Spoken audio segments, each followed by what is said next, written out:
Yes, Mihal doing the introductions down on the field, and that is Noel Lucy, who played with Kerry back in 1962 along with his late brother Jimmy.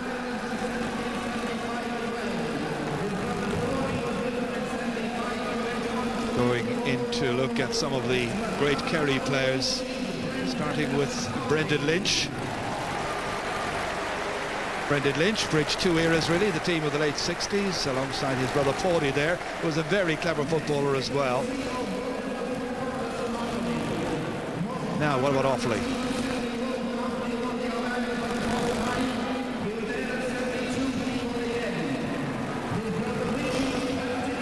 Mert Connor and Richie.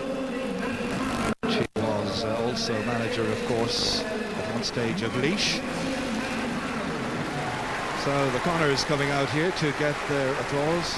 There's Matt Connor as well, of course. Really among the greatest quarter forwards ever in the game. Good to see him here.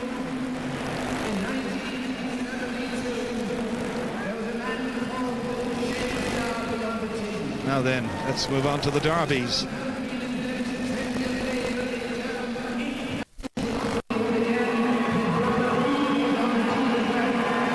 Well, Seamus was responsible for arguably the most famous,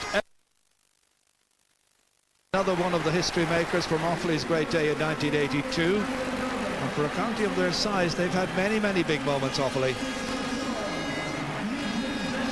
And staying with Offaly, once again, this time it's the Lowrys. Oh, I've got to carry the wad. So out they come then. Sean Lowry, one of those to experience championship football.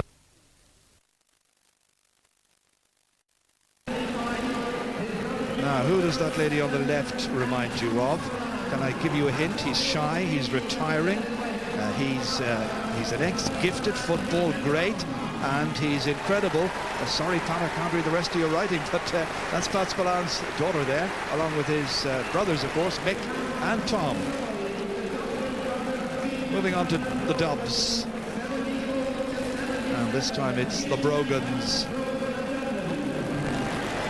So they come out for their little cheer as well. And terrific players. Jim did a lot of valuable work as a selector. Bernard, of course, remember, has been a driving force in midfield for Dublin. Moving on to the Connors now. Tomas and Liam. Tomas remembered in the build-up to that most famous goal of all 23 years ago. And Liam, one of the great defenders.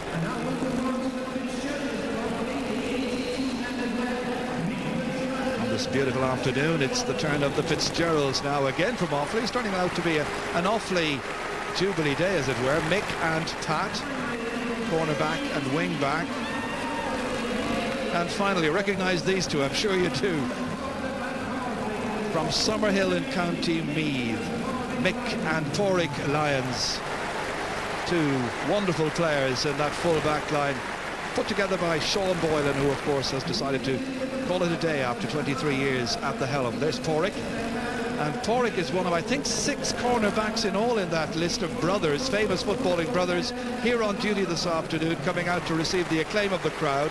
And another cornerback who is here is Jerome O'Shea, who played for Kerry in the 1955 final when they beat Dublin. He was man of the match that day, and Jerome is father, of course, of Irish rugby international Conor O'Shea, and he's currently writing a memoirs called A Life Inside and Outside of Sport.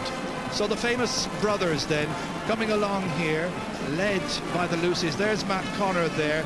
Great to see him, as I said earlier. Had that dreadful accident on Christmas Day 1984, and he returned to the game, I'm glad to say, as a highly valued selector after that.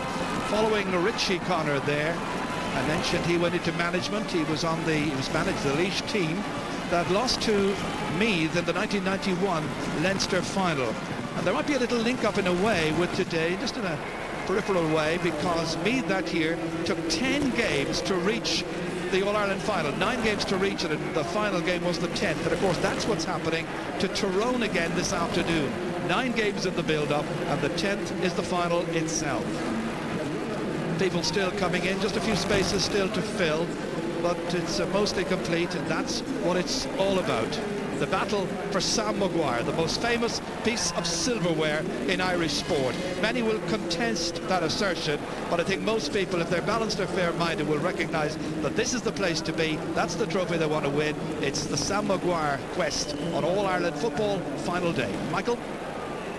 Sure, Kenny, there's absolutely no doubt at all about that. And Colin O'Rourke was just thinking there when you were talking about those 10 games. Of course, we remember 1991, Colin, you didn't win the trophy. No, I suppose, but it wasn't, the 10 games. We were past it. So they were. Yeah, well, we had a few problems coming up to the final, and then we're just better on the day, no complaints. But, it wasn't the matches, it wasn't the number of games. In fact, that was the most enjoyable summer's football I ever had, because we didn't do that much training. Yeah, plenty of games. So many matches. There was a big gap between the semi-final and the final. Actually, that was the hardest, because we had to go and do a bit of training. Up to that, we maybe had a fortnight or less, sometimes only a week. But games is what people want to play. Imagine playing in Croke Park on a day like today, and we had it 7 or 8 times that year. We saw the brothers down there as well, brothers who've played here and embraced the pitch down through the years. It was like an awfully benefit there for a few minutes, isn't it? See, there were no Ulster brothers there. Is this another example of the GA's anti-Ulster strategy? Henry and Seamus, of course, yeah. No Donlands from Galway. Yeah, the Donlands from Galway. Well, I think this is an idea that they've done, and that they will do again, so I'm sure those days will come. We're waiting for the teams to come out. Tyrone are due out first, so as we were saying a few moments ago, it's all been said and done and dusted in terms of preparing the team now. They just have to go out and play football at this stage. That's right. All the unknown factors, you can plan all you like, you can plan for things. Oftentimes there's a couple of things you can't plan for. The weather is one. It seems now that it's going to be dry. Sure. And the referee is another thing. And I think that the referees over the last year, and particularly in this championship, have been very strict on backs fouling off the ball, and they're getting a lot of communication from linesmen and umpires of what's going on. It's benefited the game because backs can't have a hold of the forwards jersey anymore, and I think it's opened up the play, and I think that's one of the reasons why the championship has been so exciting. Yeah, we see the communication that goes on now between the referee. They have radio communication with each other, the referee and the sideline men. Yeah, and the days of being clashed up the mouth off the ball, for a corner forward are long gone. And what you see now is in the scoring zone, defenders do not foul. Now, one of the characteristics of Kerry this year has, as part of that meanness that we were talking about earlier, has been that they will foul you out the field. They'll stop you and they'll stop your momentum, and I expect them to do a lot of that today. Small fouls on the Tyrone defenders coming out just to stop them up and to make them take the free kick, so that they're not running through at pace. And that's the sort of foul that that you'll see nowadays. But I mean, boys aren't fouling any longer in the scoring zone. Colin, here they come. As I said, it's Tyrone out first, and of course what we were looking for to see is there one P. Canavan togged out and ready to go in this shot. Paul Mulligan coming through. Chris Lawn is there as well. Yeah, that suggests that Chris Lawn's in the team. Peter Canavan's tracksuit's on. So, I mean, it suggests that Chris Lawn's going to move into the full back line and they'll go back to their conventional system to start with. As I said, this is the big question, but they'll take a team photograph first, of course, and get all of the formalities, the official side of it out of the way, Colin. Yeah, the subs, a lot of the subs there are in jerseys. The tracksuit, as you can see on the right-hand side. Yeah, and that was a thing I commented on before the Armagh game. And, he had a tracksuit on. Normally he'd just have the jersey. I don't expect to see him till the second half, but again, they'll play their cards close to their chest. They're not going to give Kerry any advantage, because what Jack O'Connor has been doing this year is when he sees the opposition line up in the forwards, the detailed man-to-man marking system, and you stay with that. So the left half-back could be playing right corner back. Seamus Moynihan would probably play in the wing. Mark O'Shea would be out. And I would think that what they're going to do is they'll put McCarthy on O'Neill, they'll put O'Sullivan on Mulligan, and they'll bring Mark O'Shea out the field. So, I'd say that they have very definite plans on who's to play on who, and when Canavan comes on, I'm sure they have a definite plan of who will take it. No, we do emphasise obviously at this stage that we're only speculating about whether Peter actually starts the game, but it's not going to throw Kerry around the best. No, absolutely not, and if truth be told, Tyrone have shown over the last couple of years that they can play and win without Canavan. You saw in the replay against Dublin, they devastated the Dubs and Peter played no part in the game. He used to be a very important symbol to them from the point of view of confidence. That's no longer the case, but what he is an excellent presence to have on the field in the last 20 minutes. And I mean, I would have thought bringing him in at half time, avoiding the rigours of the first 15 minutes, which will be, it'll be a hurly-burly of the highest degree out here in the first 15 minutes. Better to bring him in the second half when the game's opened up a bit. That man we saw, the blonde there in the middle of the shot, Owen Mulligan, he has to play well today for them. Yeah, well, I don't think that the Tyrone forwards have come up against anything of the quality of the Kerry backs in terms of mobility. Now, the Armagh backs were very good the last day. It wasn't their fault that they lost that semi-final. You know, they shut out the Tyrone forwards quite well. The problems for Armagh were further upfield. But I don't think that Tyrone forwards have met anything like this Kerry backline. They have been imperious all through this championship and last year as well. The single biggest improvement that Jack O'Connor brought to the team was in the defensive play. Yeah, but in a way, Colin, conventional notions about, you know, defenders picking up forwards are gone now in the modern era with Armagh, Tyrone and Kerry. What you're seeing is 10, 12 players back, and it's about marking in front, double marking, preventing them getting the ball in the first place. Yeah, but you're still going to have man-to-man contests to the same extent. Yeah, but you'll have McCarthy on O'Neill, which will be a decisive thing. You'll probably have McMenamin on Cooper, which will be decisive. There'll be a few decisive battles fought out. Yeah. And to me, Kerry have most of the advantages in the individual duels that are going to decide this particular game. And I think it's more important when you look at all these strong players. You know, we're looking at Canavan, we're looking at Cooper. But if you look at the tail end of each team and say, who are the 3 or 4 weakest players? Because it is a team, and I think Kerry have a significant advantage there, because I don't think they have anybody as weak as McGee or as Mellon or Hart on their side. I don't think any of them would get on the Kerry team. Okay, gentlemen, with the scene is set, we're almost ready to go then. The fans are in the ground. The 2005 All-Ireland Football Final coming up after the break. The minutes before the start of this year's All-Ireland Football Final, we've just had the toss of the coin. Kerry won that, and they will play from left to right as you watch the match. And indeed, who better to count down those moments with other than the 2 men who've had the honour of leading their counties out in this year's big match. That's the 2 captains, Kerry's Declan O'Sullivan and the Tyrone captain, Brian Dooher.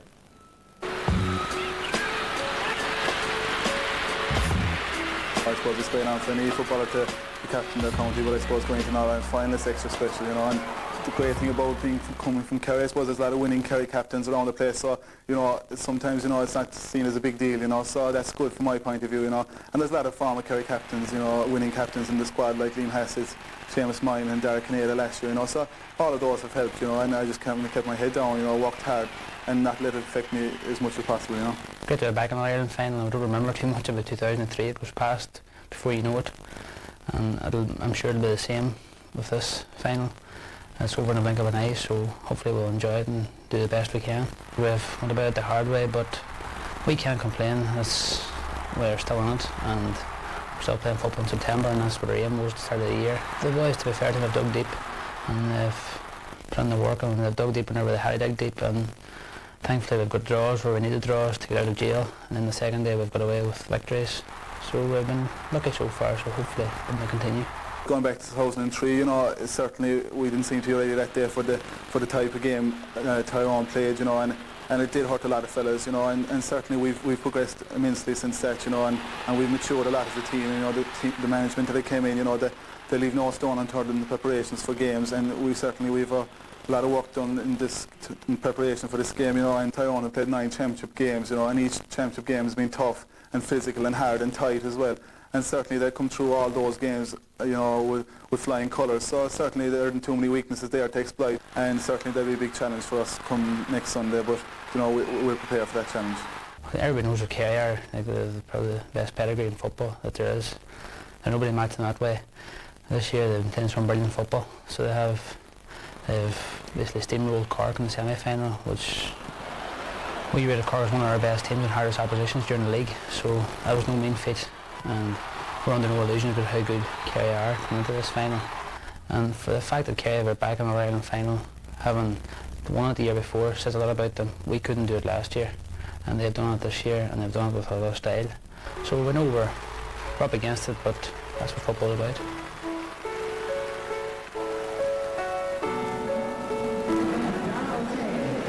Those are the men who have led the teams out, as I said, here at Croke Park on All-Ireland final day. And you know, gentlemen, Colin O'Rourke and Joe Brawley, after all the advice over the years you've given to Brian Dooher, here he is, the Tyrone captain, and he may be getting his hands on Sam Maguire today.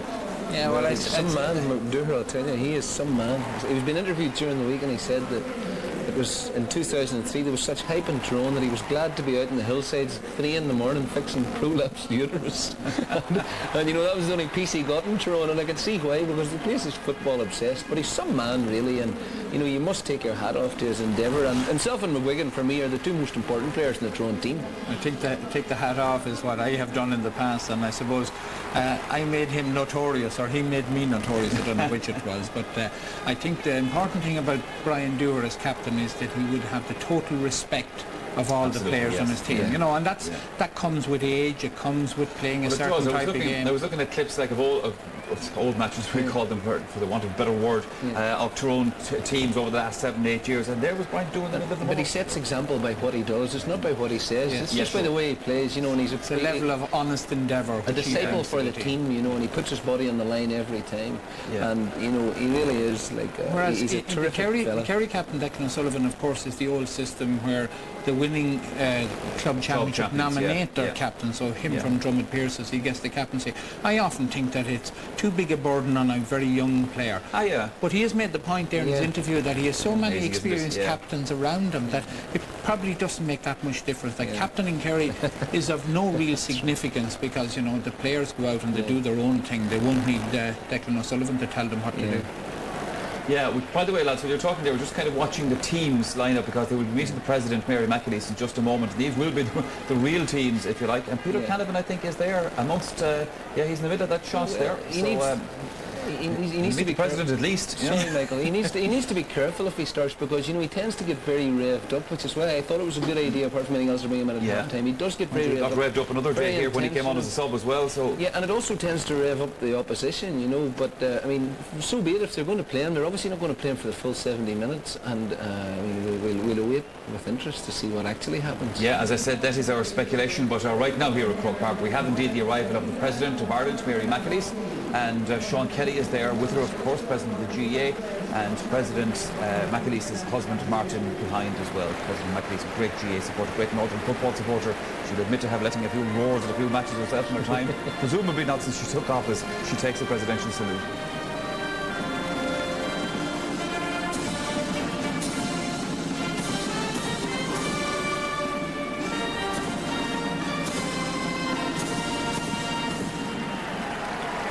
So on a very pleasant sunny afternoon, the last Sunday in September, President McAleese, now accompanied by Sean Kelly, President of the GAA, Uachtaráin Cumann Luke Glasgow, going down to meet Brian Dewar first of all, and the big giant of a man alongside him, Pascal McConnell, both goalkeepers in this final. Very, very tall and imposing figures. Davy Hart there. There's Conor Gormley from Carrickmore and Philip Jordan. Big man in midfield is Sean Kavanagh, of course.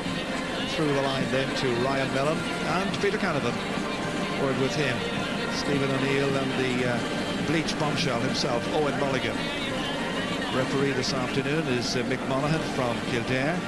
Garoider Canova, Tomas Quigley will be the 2 men on the line this afternoon. Big, huge day for them as well. The sideline and fourth official, Derek Fahey, and the umpires are John Gilbyrne, Kieran O'Donnell, John O'Toole and Jack Monaghan, who of course is the brother of Mick Monaghan. And so on to meet the Kerry lads, and it's Declan O'Sullivan, the captain, doing the introductions. That's Mike McCarthy there, scored his first ever point in the championship in the last match, the semi-final against Cork. Seamus Moynihan, the longest serving man, Darragh O'Shea, who missed last year's final, William Kirby there as well. Down along the line, the big man in the centre, Owen Brosnan. Liam Hassett, he's a lot of experience, and the man who will be central to most things, Colin Cooper there alongside last year's captain, who is Darragh O'Kineda. And Sean Kelly, well, the president, that's President McAleese, may have a word rather and hope that they of the GAA. Sean Kelly is hoping that Kerry will win. We'll have all the action coming up immediately after this. There's nothing I can do. I'm sorry. He's had it coming to him, Jimmy. You know it. Shawnee, he's an old man. He can't help you. All right, Jimmy. Forget it. Need to ask a favor. No way. Listen, I need you to help me. Johnny, I can't help you.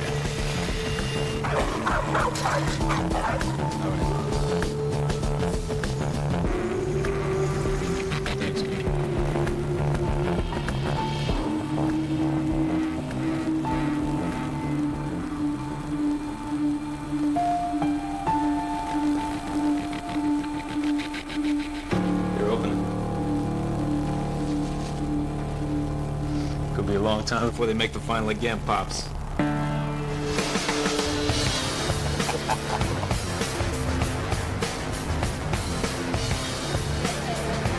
Let's hope it's not a draw, Shawnee.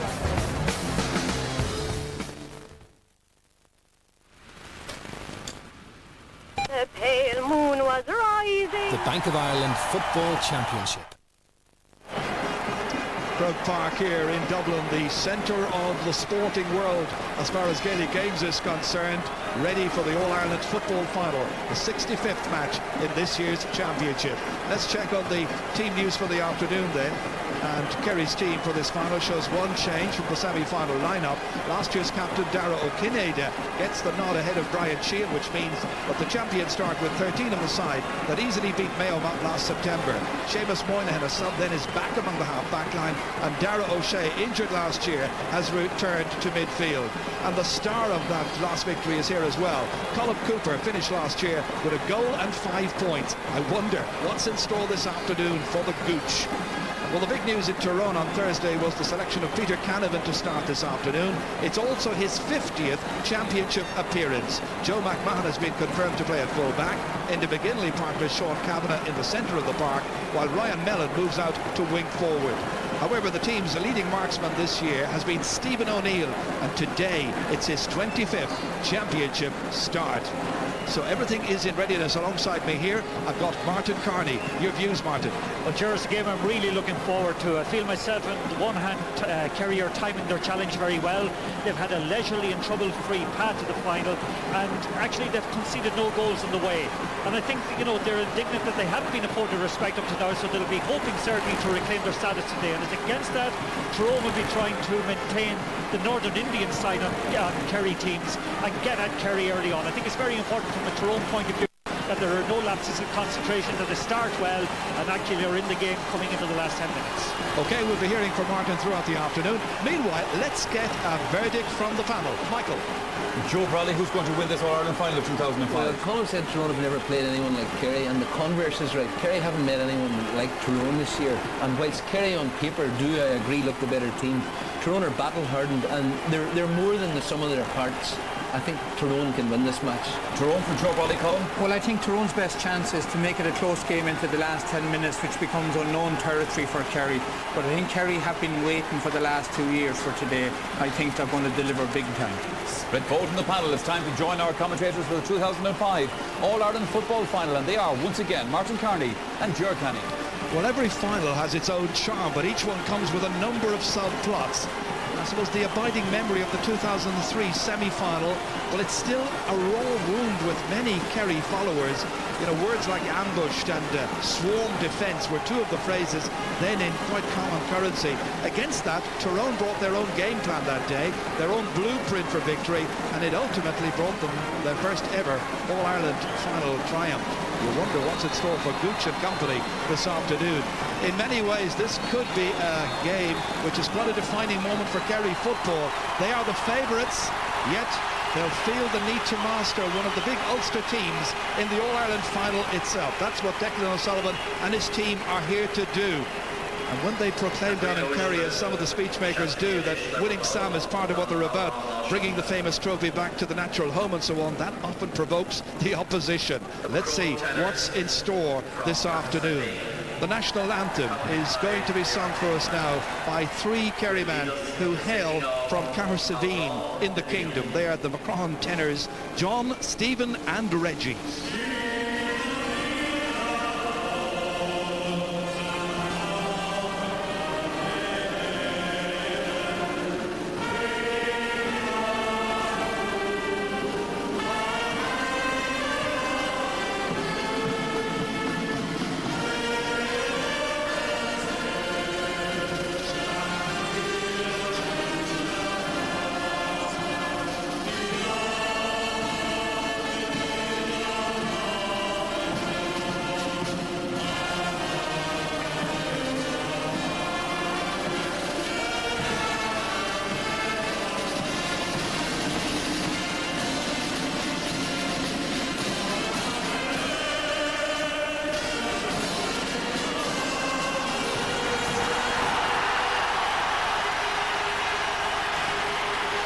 It's time for the Sam Maguire showpiece.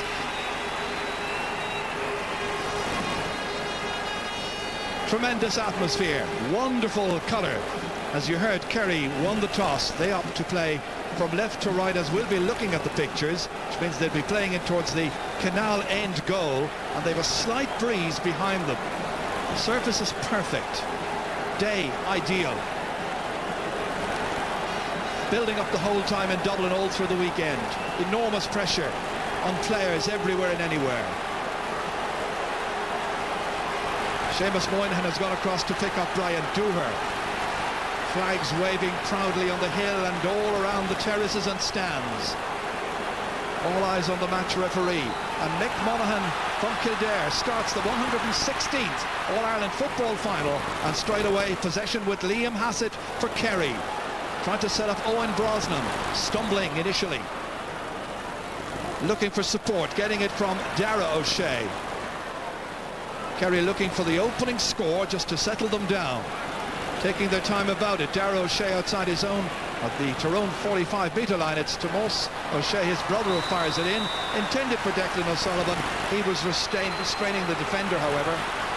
Early free kick. What was significant there actually, Gerard, that Owen Brosnan has gone in full forward, and I'd say you'll get a lot of high balls going in to try and exploit the height difference between Owen Brosnan and his full-back. And also the question marks that have existed all throughout this championship about that Tyrone full-back line. They may answer their critics. They've been struggling all season to find somebody to wear that number 3 spot and to play the game there and command the position. Meanwhile, it's Brian McGuigan who's commanding. Stopped going across there. Stopped brilliantly indeed by Seamus Moynihan. The counter-attack by Kerry. It comes out towards Mark O'Shea. His brother Darrow slowing it down in midfield. Good ball across to Declan O'Sullivan. Look where he's come. Out into the centre of the park. Taking on Dooher. Stops him initially. Referee blows his whistle. The stopping was unfairly done. It's in as far as Colm Cooper. Gooch against McMenamin. That's an interesting looking kick. It's a very good start by Kerry, and Gooch is off to a flyer. Inside the opening 2 minutes, Colm Cooper getting the first score of the match, setting Kerry on their way. At least their followers would like to think so. He got a goal and 4 against McMenamin when they met back in the league in April. Yeah, we'll go back and credit Seamus Moynihan for the wonderful intercept at the far side of the field on McGuigan, and the quality of the crossfield ball that brought about that wonderful finish from Cooper. Here's McGee. Michael McGee setting it up for Philip Jordan. Again, taking back a good return here. Jordan. Tyrone looking to make a good start to this match. That's not the best of passes. Stephen O'Neill has to come back. Do well. O'Mahony is his marker. Not the best of balls taken up there by Moynihan. Comes out to the centre to Dara O'Shea. Kerry working it away cleverly. Once again, Declan O'Sullivan down long towards Owen Brosnan. That's an interesting switch. Playing him in there at full forward. Taking on Joe McMahon. Kicking truly, kicking accurately. And Kerry with a second score. 2 really good attacks by Kerry. The first point by Cooper, the second, no question about it, credited to Owen Brosnan. What a kick. Yeah, brilliant accuracy. Their football is so assured, Gerard. The quality of the foot passing there, the calmness, the ability to pick out Declan O'Sullivan, who's getting a free rein at the moment and doesn't seem to be picked up close enough by Conor Gormley. But the quality of that finish, again, top class. So now Tyrone comes searching for a score or two just to settle them down. Into the middle, fisted down by Enda McGinley. There could be a lot of broken ball around midfield this afternoon. Conor Gormley dragged to the ground this time by Liam Hassett. Referee just doing a little bit of ticking there. It's Liam Hassett who goes into the referee's notebook just for that indiscretion. Any more of that and he will get a card. Remember, a few times we've watched Tyrone this year, Gerard, they've been very slow to settle actually. Today's the same. Dooher with a great ball in towards Canavan, let it slip however, and that was the opportunity for Kerry to seize the initiative, take it back there. Mike McCarthy doing well. It comes out as far as Moynihan to the centre. Kerry looks so assured. Their handling is well, their movement is exquisite. And even there, when it almost ran away from Declan O'Sullivan, and the ball still, well, it didn't quite hold in for William Kirby to keep in play. Nervous start made by Tyrone. McGuigan. Mulligan very close to him. Offloaded in the end there as far as Sean Kavanagh. Can be a real rallying force in midfield. Mulligan's gone very, very deep into the centre. Up there is Gormley. Conor Gormley, who's just about played everywhere this year. Played out as far as Ryan Mellon. Great kick over the bar. Tyrone's opening score. It's taken just under 5 minutes to produce, but credited to Ryan Mellon from Moy. This is a player who had a virus during 2003, missed all of that championship, didn't make his debut at this level until this season. That was a great kick. Yeah, and a lovely little twin incision that time by both Gormley and I think it was Owen Mulligan, but a fine finish that time by Mellon. The battle for possession in the middle of the field. Won this time by Tyrone, settling to the task now with McGinley. Great athlete in the centre of the field. McGuigan, great footballing brain. Outside to Mellon again. Somebody needs to pick him up in a Kerry jersey. Good looking shot, curls in. Teams are level. Ryan Mellon's kicked 2 points. Playing in his first All-Ireland football final. What a start. Yes, indeed, but the hook kick that time from Brian McGuigan over his shoulder didn't seem to be, just totally instinctive. Fabulous score again by Mellon, but it was the pass to set it up, Ger. Let's hope it continues. There's a lot of quality out there.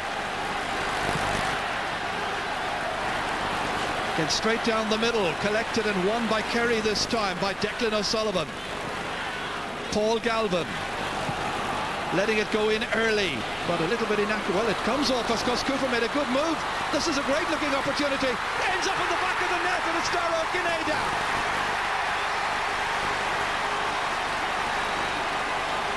Six minutes are gone. The opening goal credited to Tyrone Kineda. Cooper made it. The pass seemed to have gone astray from Galvin, kicked to space. But look at how Cooper made it his. Great run, then great vision inside, and O'Kineda finishes his 11th ever goal in championship football, and Kerry lead 1-2 to 2 points. Yes, and again, Declan O'Sullivan won that breakout in the middle of the park. He's going out there, he's leaving a two-man inside line, but again, the speed of transfer from Gooch that time was what made the score, and Conaja finished with a plum.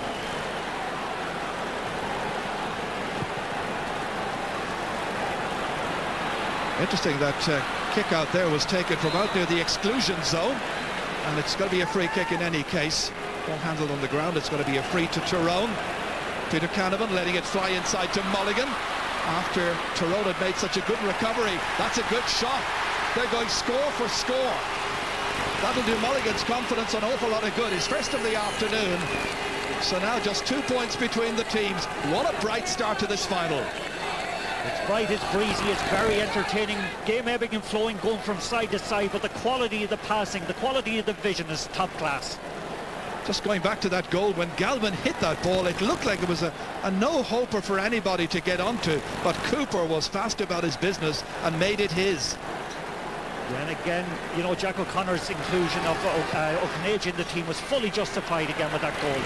Well, we've had 6 shots at the target so far in this match, and it's produced 6 scores, 3 per team, but that goal, all important for the kingdom, as Tomas O'Shea sets it back to Declan O'Sullivan. Tyrone have got to be a lot tighter on O'Sullivan. He's central to most of their attacking ideas so far. That's a good enterprising ball over. Falls to Brosnan. Nice score. Oh no, it's put wide. Should have been over the bar. Great opportunity for Brosnan. Yeah, you can see the lack of authority under a high ball there in the Tyrone full backline, and again Tomas O'Shea's quality of the, with the crossfield kick actually is what exploited at that time, and Tyrone are going to have to tighten up, as you said, Ger, further out the field in trying to kind of neutralise the quality coming through. I remember being in Killarney that afternoon when they played in the league, and everybody says, disregard what happens in the league. Sometimes you could do, sometimes you don't. But they try that ploy the whole time, the right half forward, playing a diagonal ball across towards Cooper. Here comes Kirby, centre of the field, trying to win possession. Mark O'Shea. Darragh O'Shea dodging around Peter Canavan, who's gone deep, drags his man. That'll get a ticking for him. Name recorded. Yeah, surprisingly, Peter Canavan is playing out around the half-forward line, more on, half-forward to midfield, and again leaving Mulligan and Stephen O'Neill inside. Well, they're hoping to exploit just a two-man attack. Meanwhile, it's William Kirby who's doing a bit of exploiting, and there's a Kerry player down on the ground in front of the goal. It's Colin Cooper is down. Play continues. Referee hasn't spotted it. The booing in the background will tell you the crowd have. Seamus Moynihan back here as far as Declan O'Sullivan. Coming through again is Dara O'Shea. Cooper is still down. O'Shea attacking, and it's taken by McMenamin. Stopped there by Owen Brosnan momentarily. And the booing is from the Kerry fans. And Cooper is down, and some of the Tyrone players think he's play acting, and they've told him get up on his feet again as quickly as possible. He's getting attention out of shot. Play continues down as far as Stephen O'Neill. Transferred, oh, that's a high one to the face of Brian Dooher by Liam Hassett. And the referee will call him back. Yeah, that's a bad tackle actually that time, Ger, but again a lot of the Kerry players are incensed with what happened under the other goal line, whereas Gooch is still on the ground. Ryan McMenamin, I think, may have been involved with Cooper back at the other end. He's his marker for the afternoon. And Cooper just didn't drop to the ground accidentally. Yeah, I couldn't see what happened with Cooper and Ryan McMenamin that time. Liam Hassett has picked up a yellow card actually. And again, his tackle that time we did see, and it was a bad tackle on Brian Dooher. Dooher back on his feet. Let's hope there aren't too many more subplots. The referee now going back down the field. And he'll check with his umpires, surely, if they had a really good view as to what happened to Cooper. Yeah, by all appearance, with the chartered physio in there, he appears to have had a finger in the eye or something like that, because it's definitely the eye that has been treated. Lee Worry is the physio. It would be a shame actually if Ryan McMenamin gets a red card on this, because it was one of the duels we were looking forward to. The last day they played against each other, I think Gooch scored 1-4 on him. It started well today, but I think if the umpire saw what happened, I think the referee is going to have one choice only. Now, what did they see, and what have they told the referee? Well, he hasn't isolated Ryan McMenamin at all so far, hasn't spoken to him. All attention is on Colin Cooper, who is just 22 years of age, playing in his 26th championship match. Further out the field, all marking arrangements being examined and looked at. But run by Mulligan maybe in a moment. Mike McCarthy ready to track it. Well, you know, Ryan McMenamin is his marker, but Pascal McConnell probably came out to challenge as well if there was a loose ball in that time where Colin Cooper got injured. But clearly the umpires have spoken to the referee. Either nothing happened or they said it was a completely accidental collision.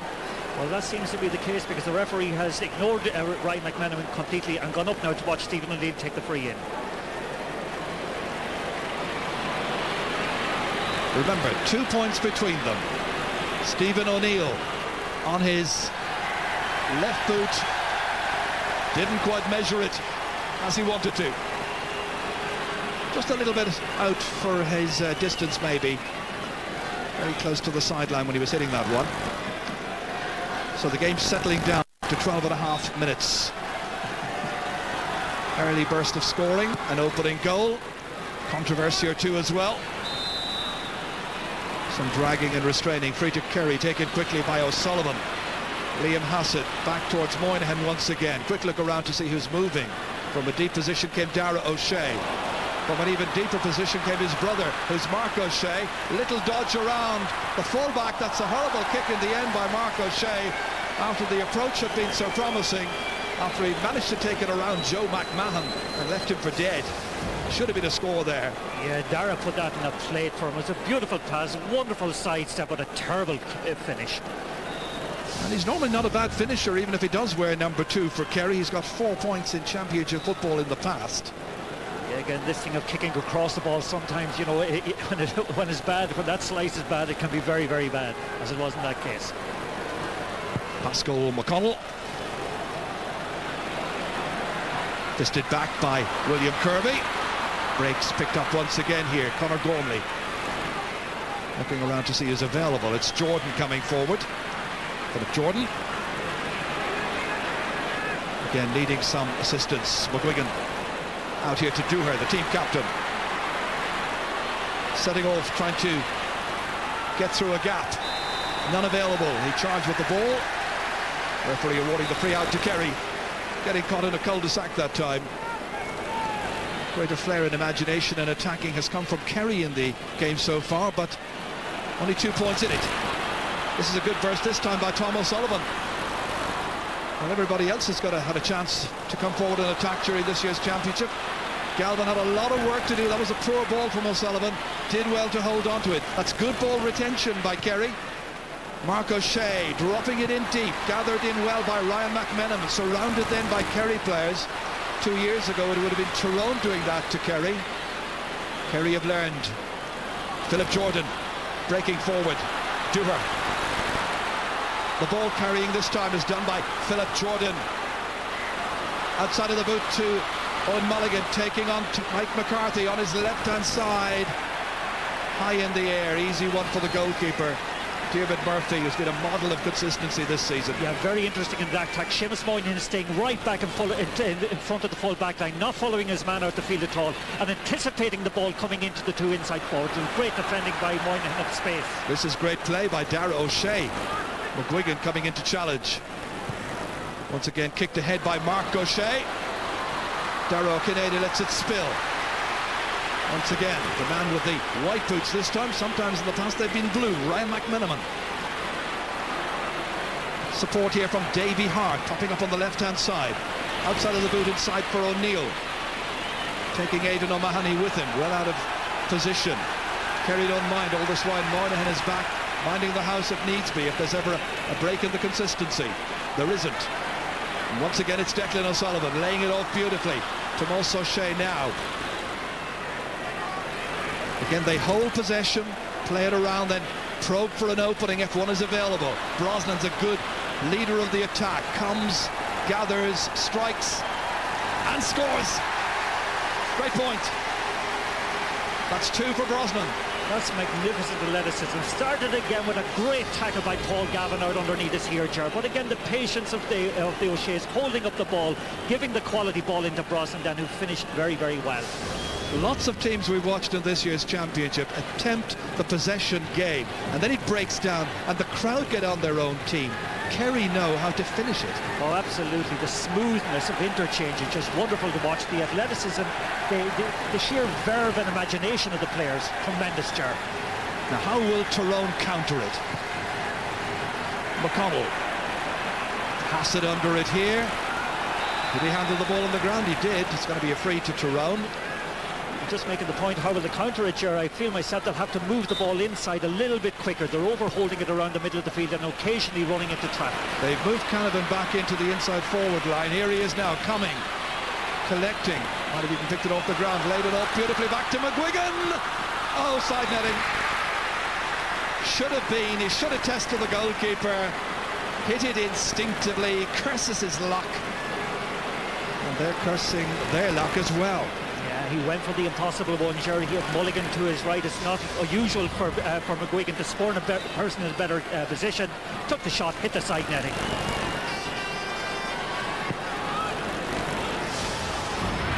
Two goals in his career so far in championship football for Brian McGuigan. Meanwhile, Declan O'Sullivan, free rein to orchestrate everything in the centre of the field.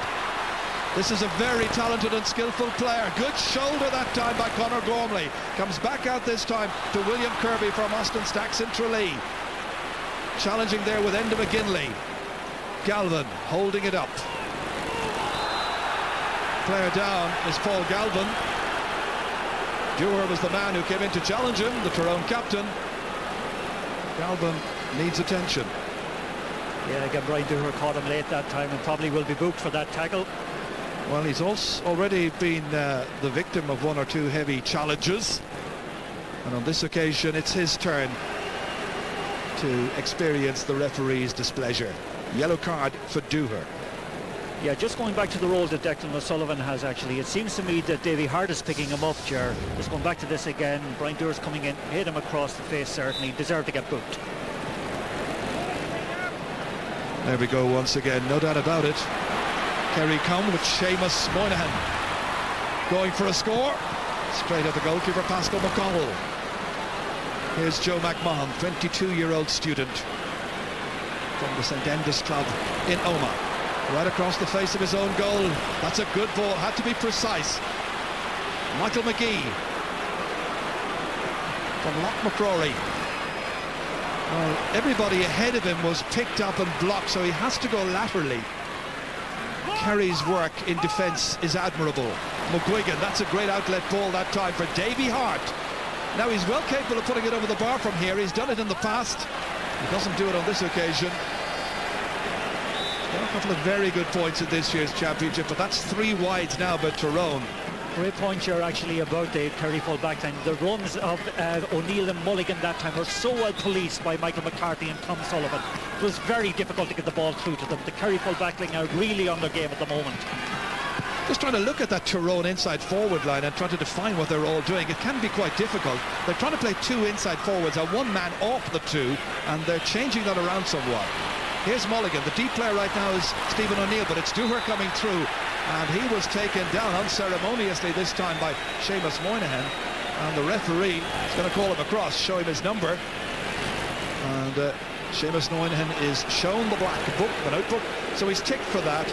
Any more of that and he gets a yellow, and the Tyrone fans feel he should have got a yellow for that one there. Just see Brian Dooher this time actually went over on his ankle in the tackle. You can see it there just a moment or two ago, and he stands on his foot there, accidentally it must be said. Dooher has picked up 3 or 4 very hard knocks up to now, and that can tell later on in a game, Ger.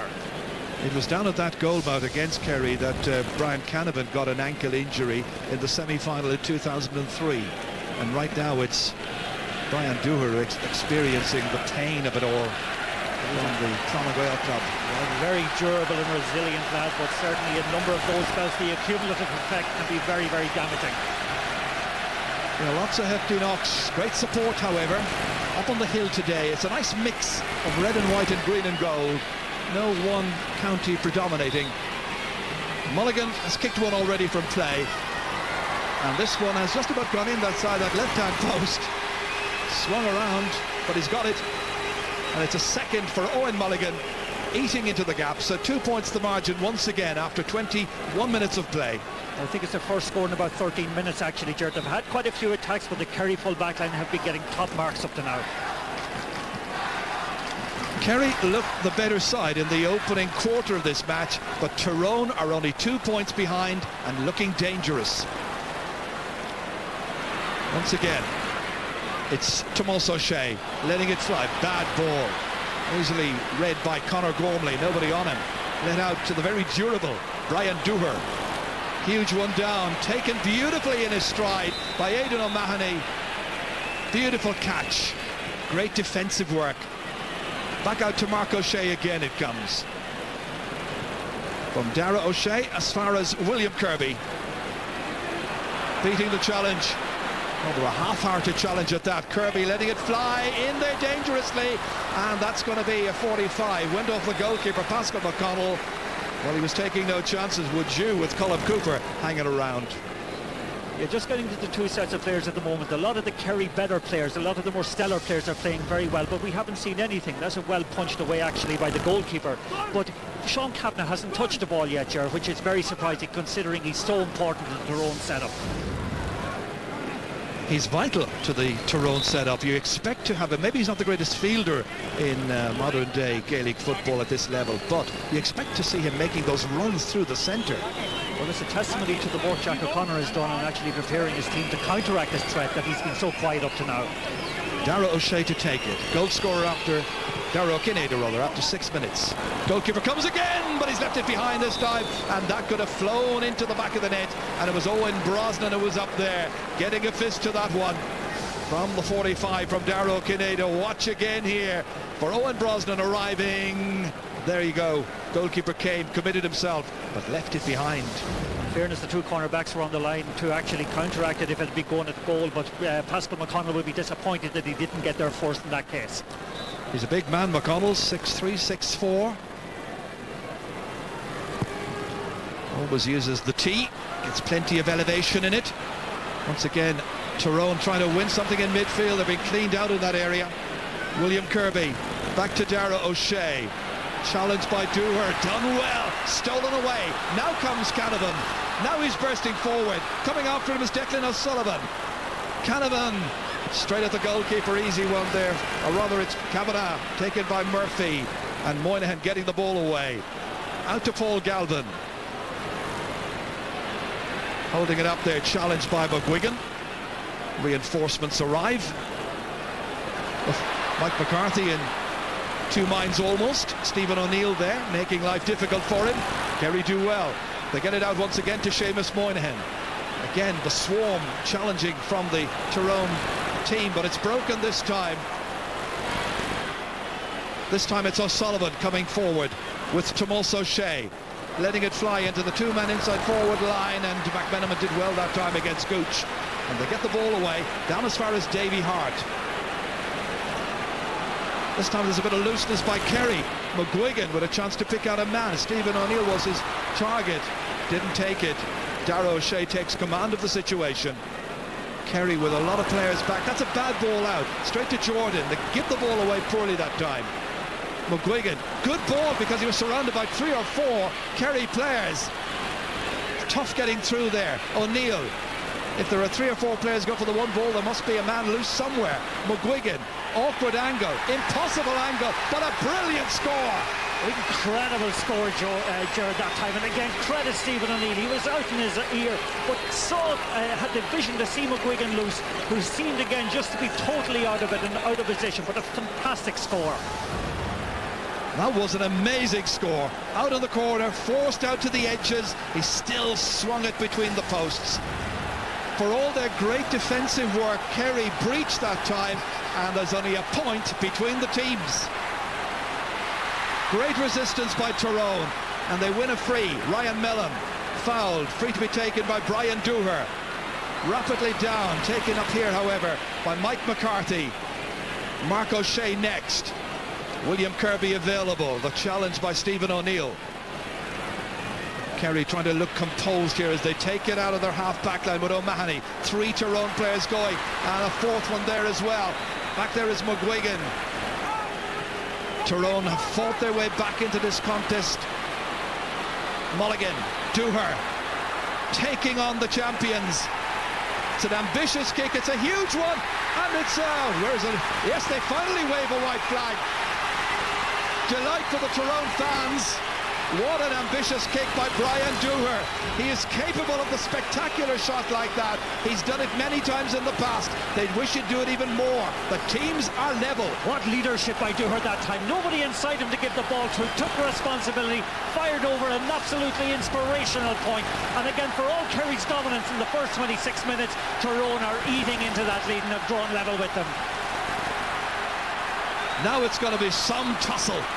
Once again, it's Darragh O'Shea looking up, looking for Cooper, trying to let it inside. McMenamin sticking to the task. Little push was there. Referee says play on. It's McMenamin who has it. McMenamin once again. Terrier defensive work there. Back it comes as far as Gormley. Under pressure. Good composure. Nicely out as far as Philip Jordan. The champions of 2003 have drawn level with the champions of 2004. Canavan setting it up. The race through with Jordan. Stopped really well by Declan O'Sullivan. Spills out again into the middle. Davy Hart's in there. Referee blows the whistle. Free to Tyrone on the 45-metre line. Just heats up a little bit. Yeah, again, I think William Kirby got involved that time with Peter Canavan, and again, it's all heating up now. No particular need for it. The linesman on the far side, who is Garoy Locanova from Galway, coming in to have a word with the referee.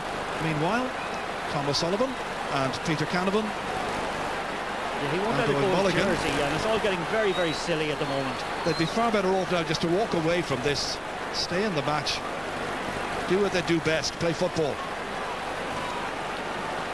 But there's an awful lot of tension, and there's a Tyrone player down injured.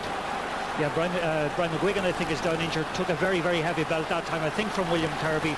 And again, the referee may have words with William Kirby. I think he's checking with Jerry Knievy over there at the moment. Here's what happened again here now. Oof. William Kirby was stepping in that time, and the referee may well have some words with him. Well, to be fair, all William Kerry was doing was putting his hands up that time to defend himself as Brian McGuigan came in on him. But that's the belt, I think, that Kirby hit on Canavan that started all the rumpus. Well, the referee, meanwhile, as we're watching the reprise of all of that with Peter Canavan with his gum shield there, and the referee is talking with it's a yellow card for Tom O'Sullivan. That's the end product. Brian McGuigan is still down injured. You know, in the build-up to this, Martin, people were talking about the enormous tension that we were going to experience here and how the players were going to cope with it. Amateur players, they're reading about it, they're hearing about it, That's right. They're working their jobs each day, and how do you keep your feet on the ground with everybody telling you what's going to happen and what you should be doing? Well, I thought the tension had dissipated quite early on, Ger, but in the last couple of minutes it's got quite explosive on a couple of occasions. And again, the referee has, you know, he's done very well up to now, and he's been had a calm presence out there. But again, some of the tackles are beginning to just go, you know, beyond what's acceptable. Here comes Aidan O'Mahony trying to take it out of that group of players, but Tyrone once again work it well. They've recovered from the body blow of the goal after 6 minutes. They've fought their way back into the game. They're showing good commitment, good coolness under pressure, good creative ideas as well. McGuigan, excellent. Kavanagh has come into the match in a big way. Back towards Canavan. Again, playing cat and mouse with Kerry. Laid off as far as Stephen O'Neill, looking for an opening. Kavanagh again, that's back. But Dooher anticipating. So they recycle. He tries to go through Moynihan that time, and Moynihan takes him down. And Moynihan's already on a ticking. So this could be a yellow card for Seamus Moynihan. Referee's going across, having words with him. I think it is going to be. Yeah, you can see the frustration in the Kerry players. There are 12 of them back in their own half at the moment, trying to counteract the actual the tactics that Tyrone are employing. And again, Seamus that time came in very, very hard and has got a yellow card for his troubles. So now we've had 4 yellow cards in the match. 3 for Kerry, 1 for Tyrone. There it is again, high challenge. There was nothing dirty or or untoward about that, but it's just maybe it was high, Ger, all right. Stephen O'Neill kicking. Stephen O'Neill putting it over the bar, and that's the lead for Tyrone for the first time. From the free from Stephen O'Neill. They're happy. So now, Kerry, who haven't scored since the 16th minute, I think it is. Bit of work for them to do. All that great approach work, all the lovely fancy football early on. Tyrone have settled into the task, shown they're not going to be tossed around in this game, forcing Kerry back towards their own half-back line. Here's Moynihan, who now has to be careful on a yellow card. The last challenge may not have been a particularly nasty one, but any more like that, he'll get another one. It'll be a red at that stage. Here's Cooper. Beautifully inside. Then he has to go back, make an angle. He can do so. What a player, what a score. A second for Colm Cooper. And remember, he had a lion's share in the build-up to the goal as well. That's 2 shots at the target by Gooch and 2 points for Colm Cooper. Just watch how he let the ball beat him. Take it inside McMenamin. Now watch the step back. There you go. Not much of an angle here. There is now. Beautiful. Well, it's a contest between the Wasp and the Imp. That time was so impish the way he put that over the bar. You know, you have that waspish presence all the time breathing down his neck, the sting of every opportunity. Great score, though. And the teams are level. 3rd time they've been level in this match. Out it comes again to Mark O'Shea. It's quite a tussle. Joe McMahon being dragged out of position. Letting it into Colm Cooper, letting it run on. Ryan McMenamin doing his task well as anybody can do against Cooper. It reaches Sean Kavanagh. Oh, Dooher was letting it run on if it would, but it didn't quite do so. Good persistence by Kerry and Darragh Canada. Back once again to Colm Cooper, and this time he's put the ball wide. Again, the tackling that time of Darragh Canada, it's not something people normally associate him with, but it's something that we notice with the new Kerry team. From 1 to 15, every one of them put in their effort out the field. Great effort, great pragmatism to back up the style that they have. Well, that's a 4th wide now by Kerry in this first half. A couple of minutes to go to half-time. Jack O'Connor up and down the sideline here. Normally a very, very calm person, just like the man on the other side. Mickey Hart, who's is in charge this afternoon for the 25th time in the championship. Chuck O'Connor, of course, his record, 12 matches played this year and last between the 2 years, unbeaten in the championship. But this is the big one. Darragh O'Shea letting it fly all the way in, and there was no way that Cooper, even if he took the groin tablets, could possibly rise up for that one. And he looks in towards Darragh O'Shea as if to say, give me a chance. So 1 minute of the opening 35 still to play, and the referee tells the fourth official how much of added time there will be. Possibly another 2 minutes with the injuries.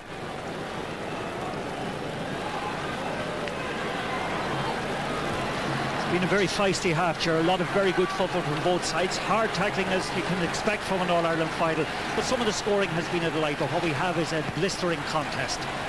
It's what we'd hoped for. Quite a battle in midfield, and again Kerry from the kickouts doing well. And that was from the Tyrone kickout. They work it back to Declan O'Sullivan, trying to go forward. 3 minutes of added time will be played. Seamus Moynihan joining the attack, clip to the head. Oh, he took too many steps with it.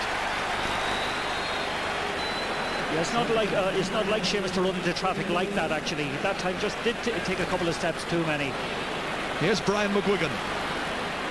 Very thoughtful, incisive kind of centre forward, holding it up, waiting for the runners to make some decent moves. That's a very good piece of defending by Tom O'Sullivan. Judged the bounce beautifully. Liam Hassett setting up O'Mahony. Comes back to Darragh O'Shea, to his brother Mark. Plenty of support players. O'Sullivan. Here comes William Kirby again. Kerry looking for another score late in this half. Again the long ball in towards Cooper, and this time the referee decides he's doing the dragging on McMenamin. Very often in the past it's the cornerbacks who get pulled up for that, but the referees have spotted it, I think, during this year and many other years. It's an old ploy. Here comes Philip Jordan.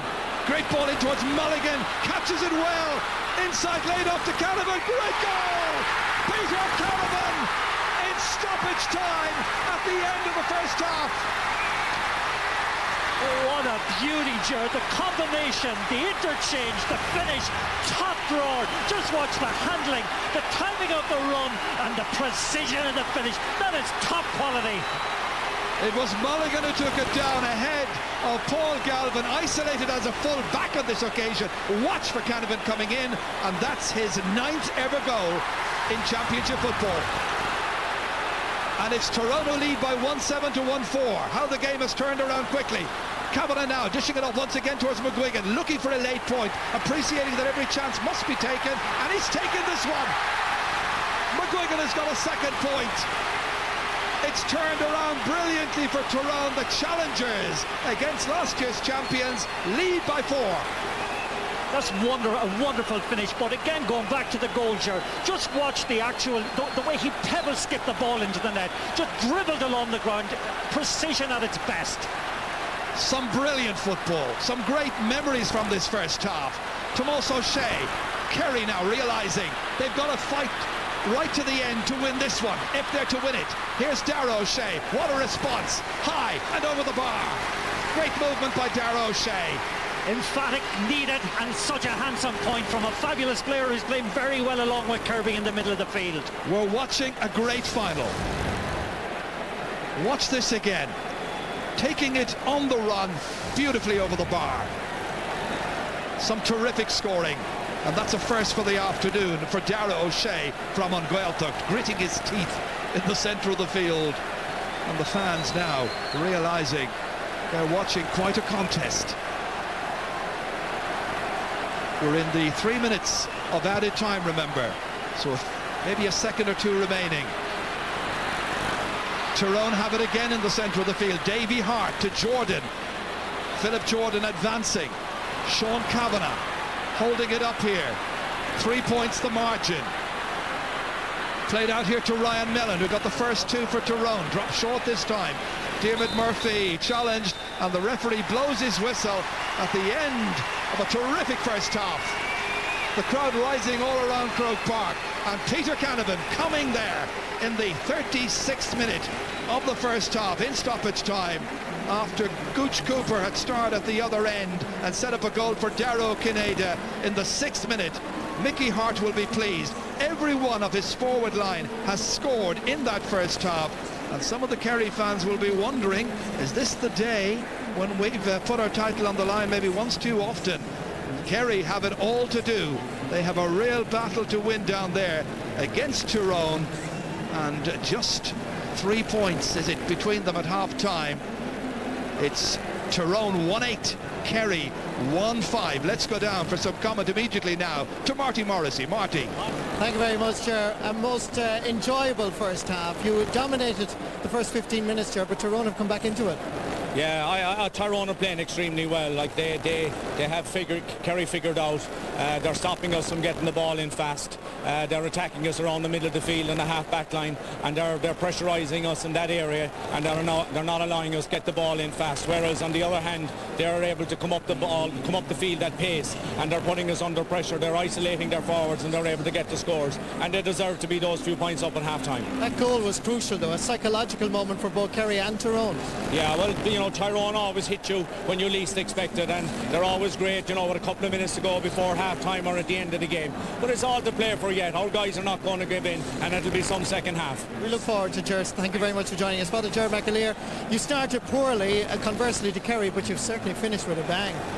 Well, we started very, very poorly, but I think we weathered the storm, and I suppose the statistics speak for themselves now. To be 9 scores, we have 9 scores against Kerry's 6 scores. At one stage it wasn't looking that we would even get anywhere near Kerry, but all credit to our boys. We did stick into it. We lost a number of personal battles, but a number of them are coming back into the game, and I think at this stage, well, we're 3 points ahead. It's still all to play for. Are you confident you can win this All-Ireland? Well, of course we're confident, yes, but we're going to have to work extremely hard, much harder than we did in the first half, even if we are ahead. Thank you very much, Father Gerard McAleer. Back to you, Michael. It's going to be some second half, so Gerard O'Keefe, he's right about that. So that's where we stand at the moment in this All-Ireland football decider. After the commercial break, I'll be talking to Joe Brolly and Colin O'Rourke. They're still here with me in studio, of course. First half analysis right after these.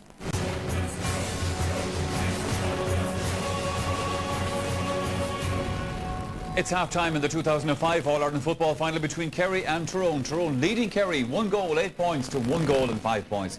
Colin O'Rourke, Joe Brolly here with me. Joe, the stuff we put in the rally cars, it's called Turbo Max. It's a special fuel to make it go harder. I think those lads down there have had a few cups of it. It's the highest possible standard, and Kerry have been doing it in the training field and they've been working for this game, but nothing can prepare you for the way Tyrone play. And Tyrone have been through those 3 hard games against Armagh, and you can just see they're so bloody minded, they're so well organised, and they're so dynamic.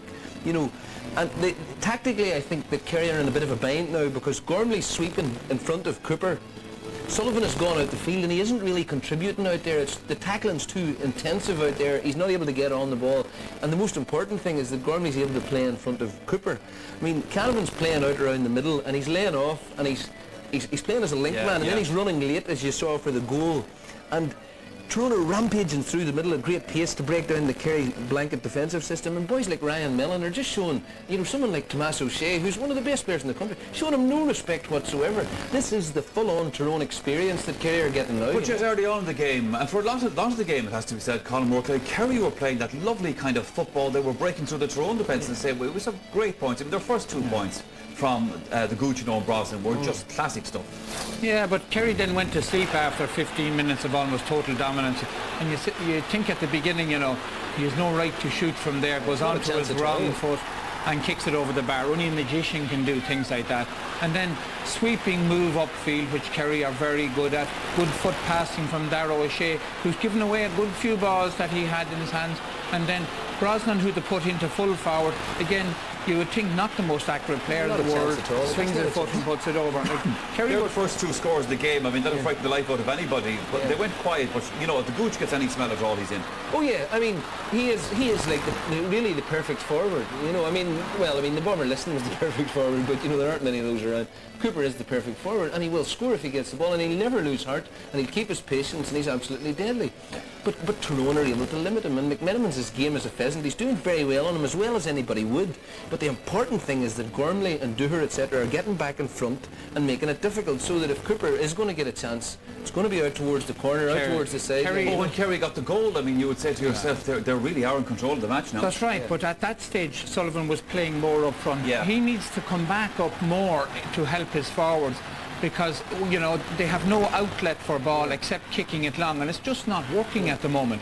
It was for a while. You would say that, you know, when this ball came in again, you know, Cooper is the man that sets it up. McGee gets caught ball watching, and Canada does excellently.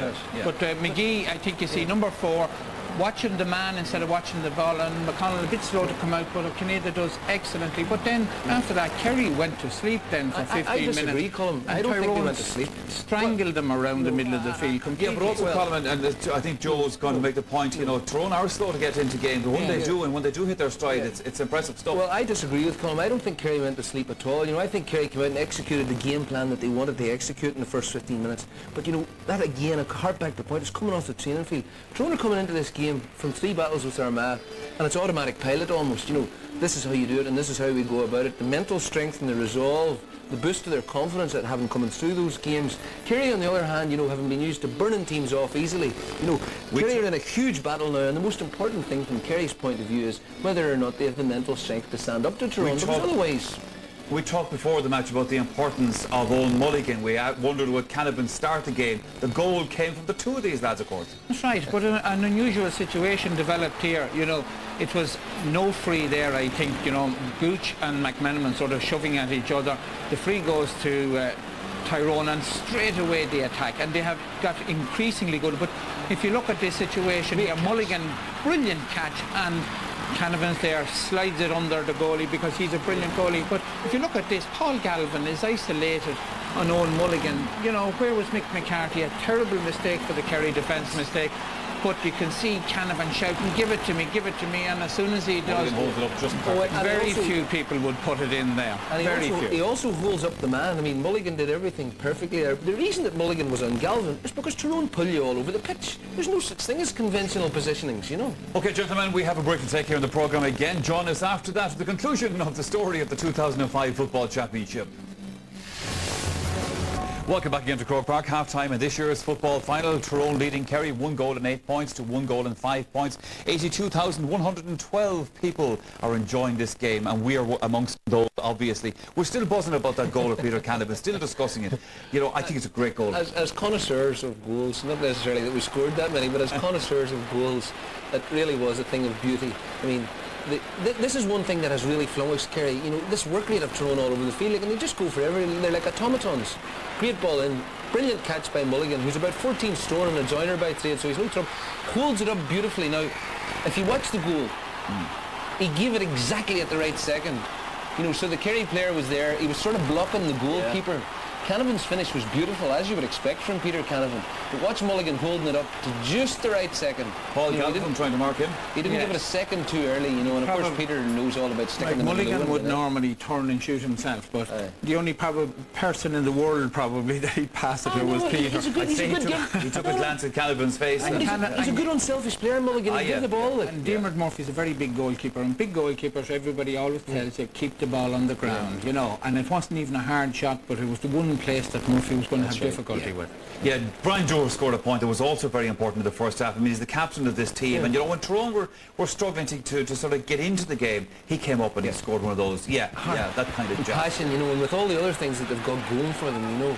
I mean, Kerry wouldn't be human if they weren't going in at half-time just a bit rattled. I know they've a great pedigree, and I know the game isn't over, you know, and Kerry could certainly come back, but they're bound to be going in a bit shocked, you know. And you know, Dooher's such an important figure for the team, and you know, already I have no doubt that Kerry will be saying, like, does this guy do this for the whole match? Yes. I mean, he's been in the full back line and then in the full forward line, full back, full forward, full back, full forward, and he'd rather die than not succeed. The last 10 years. Kerry are going to have to match that. That is the first and important thing that Kerry are going to have to do. Now, it's not good enough to come out for 15 minutes. Like Armagh and Tyrone, what you saw was the game wasn't won until the last couple of minutes, and you've got to stick in there, and you've got to show your manliness. Kerry have been a bit one-dimensional. You know, they're getting the ball and they're kicking it long in and hoping that Gooch will get his hands on it. If he does, there's big problems. He scored a couple, he set up a goal. But with Gormley now drifting back and covering in front of the Tyrone full back line, that option has been cut out. So Kerry need to push up or forward, and Declan O'Sullivan has been caught in the middle of the field and hasn't contributed that much. Right. So they need to push him up more into a central role in attack. Otherwise they're not going to have this outlet with the long ball. Tyrone are much more patient. They're spreading it wide and they're playing it over and back across the field before they then get this runner coming through at pace. I know the two of you believe that, you know, it's with Tyrone now that they are beginning to take control of the game. I have one salient question for you. Any plans for the 9th of October, lads? Well, I think Tyrone are asking all the hard questions of Kerry. Yeah. Now, if this is a great Kerry team and a brilliant Kerry team, which they've showed on different occasions in the past, Kerry will respond to this challenge. So Tyrone have really put it up to Kerry, and it's going to be an interesting second half. You were talking, Colin Burke, about the fact you had a chat with Peter Canavan there about a few days ago, and he said if he started the game he wouldn't finish it. Now, if they lose Peter Canavan out of this game... Yeah, but he's contributed a lot already, you know. Yes. They put them in the driving seat at this stage, you know. So he could go off now for 15 minutes and come back on for the last 10. Come back out, by the way, I gather. As you can see, they're lining up for the start of the second half. Let's go back to Martin and Ger. Well, it's Colin Holmes who's coming into the midfield. Peter Canavan is being withdrawn. This is a tactic which I think they are probably going to employ, and I'm sure Mickey Hart has it in his mind to remember that you can use 5 substitutes and he can come back in later on. Let's see what happens. There were 15 scores in that first half, and only 2 of the scores came from placed balls. I'm sure one man who is wondering whether this is going to be the perfect weekend or not is Ty Kennelly, watching in Australia. He had a great day yesterday. Second half gets underway, and so now it is Tyrone who are playing into the goal on the right, which is the canal end. Straight away they're under pressure, and coping well back there was Joe McMahon. Ball run away from him and from everybody else. He's injured. Well, the announcement now being made that Peter Canavan has been taken off the Tyrone team as a tactical substitution. Let's look at this again here. McMahon wrestling and being wrestled by Owen Brosnan, ran away from the ball, and he just collected, I think, with the trailing boot of Owen Brosnan, but I'm sure Canavan will be back on. I'd say, I think when they beat Armagh, I think in 2003, didn't that happen, Ger? Yeah, that was exactly it. Yeah, they kept Canavan in the dressing room, I think, at half-time, and kept just rubbing up because he had a very bad ankle at the time, and then they actually introduced him when they needed him late in the game again, and I can see the same thing happening today. There he is in the stand at the moment, but I feel myself that he will be back in at some stage. Well, Colin Holmes, his replacement, is a very experienced player. It's his 25th championship appearance for Tyrone, so lots and lots of experience there. Let's see how it all pans out for this second half. Broken into the centre, Holmes in to challenge Galvin immediately as Kerry raid towards the Tyrone goal for the second time. This time it's McMenamin who wins it out as far as Davy Hart. Played ahead here towards Gormley, challenged by a couple of Kerry players. Does well, shows good assurance. Once again McMenamin taking it out to this wing. Philip Jordan coming through the centre. Brian Dooher. Quick little change of direction, be confronted by Mark O'Shea in towards Stephen O'Neill, but once again repulsed by the Kerry half-backs, and Moynihan sets it off once again to Declan O'Sullivan, still playing that very, very deep role, almost as a third midfielder. Galvin, beautifully inside. Cooper, almost effortlessly, beautifully struck by Cooper. Lovely rhythm and fluency, and that is his third point. The opening point of the second half now means there's just 2 between them. I think that time Cooper tricked McManaman, it just came short. I think the Tyrone defence were expecting the ball long, which had come in the first 2 attacks, but drifted off his marker very well, took the point exceptionally well.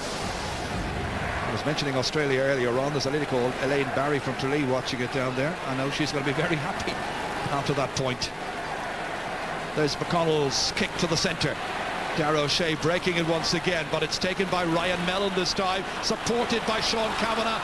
This is what we expect from Kavanagh. Darragh O'Shea's after him. Kavanagh confronted there by Moynihan. Breaks loose to McGuigan.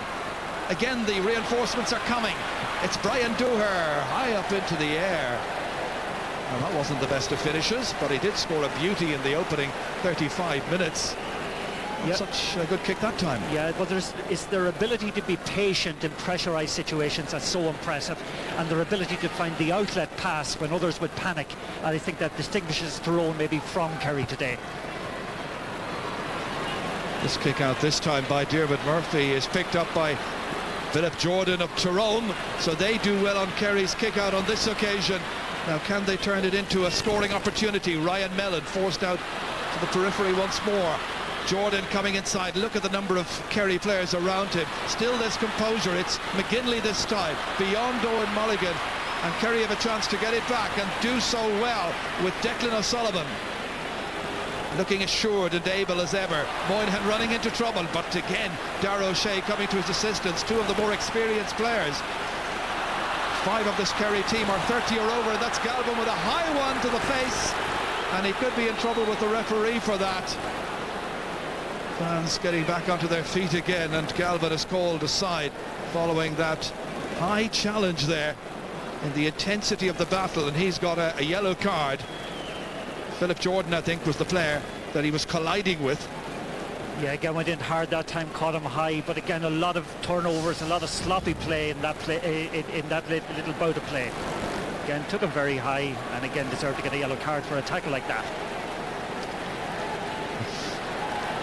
That is a high one indeed. Challenge came in rather recklessly there from Galvin.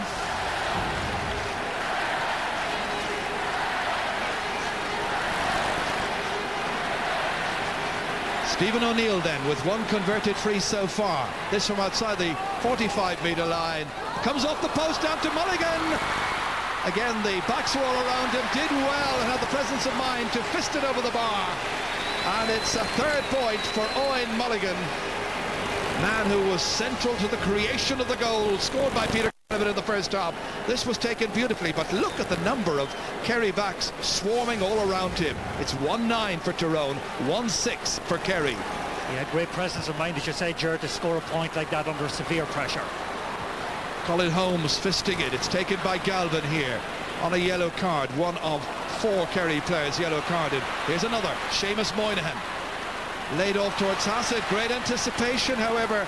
The back's doing really well. Philip Jordan that time, but just keeping Kerry at bay momentarily. Brosnan back towards a better placed player. Darragh O'Shea nicely, incisively inside for Cooper. Beautiful layoff for Brosnan. Little turn around. The challenge for Gormley, and the foot block coming in from behind from Joe McMahon, and it's going to be a free in, and it was perilously close to the large rectangle from Tyrone's point of view. Yeah, lovely little bit of interplay that time between Gooch and between Brosnan. Again, taken out of it just as he was about to pull the trigger. But again, I suppose there'll be a definite point out of this, but certainly a goal was on in that case. 2 yellow cards for Tyrone players now. Joe McMahon the latest.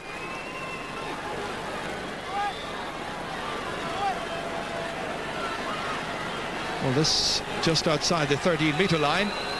Darragh O'Kineda has now got a goal and a point, and that is Kerry's first score in this match from a place ball from a free. It's that kind of game, lots of flow, lots of fluency. This is Brosnan again, going around the first man, who was Gormley, and then taken down by McMahon. Yeah, he was taken down from behind here. There was the slap first of all, and again, okay, to be fair, Brosnan probably kicked across him. I don't think there was any intentional foul on the part of McMahon that time. He took quite a kick in the back of the calf, actually. Well, they are watching right now as there's attention to the stricken Tyrone player, who is the fullback Joe McMahon. McMahon playing in his 15th championship match, a player who's always very dependable in a crisis and has now got the experience of playing fullback in a game and a half. Mike Frank Russell is being prepared down along the sideline, and he could be the man to come in now and turn the game Kerry's way. They're 2 points behind, and we've played 7.5 minutes of the second half here at Croke Park in front of an attendance of over 82,000. So down into the action where it's all happening on this beautiful ground. The end of a long championship, 5 months long. Dooher leaving it there. Beautiful catch, great call by Ryan Mellon. Dooher available to pick up the scraps. Sean Kavanagh holding up the point of the attack, going for it himself. This is curling slightly to the right, but will it get sufficiently in? No, it won't. Yeah, I think his inside forwards that time were a little bit disappointed that the ball wasn't put in front of the both. Enda McGinley and Mulligan were quite well placed that time to pick the ball if it was delivered to them. So Mike Frank comes on as a replacement for Liam Hassett. It's Mike Frank's 46th championship appearance. 27-year-old teacher, of course, and a man with a great scoring record. Well, now, even in Tyrone during the week, they were saying to me, supposing we're doing well in this match, what happens when Mike Frank comes on the scene? What a sub to be able to bring in, as Tyrone have a free, and there's a ticking for William Kirby for his part in that foul.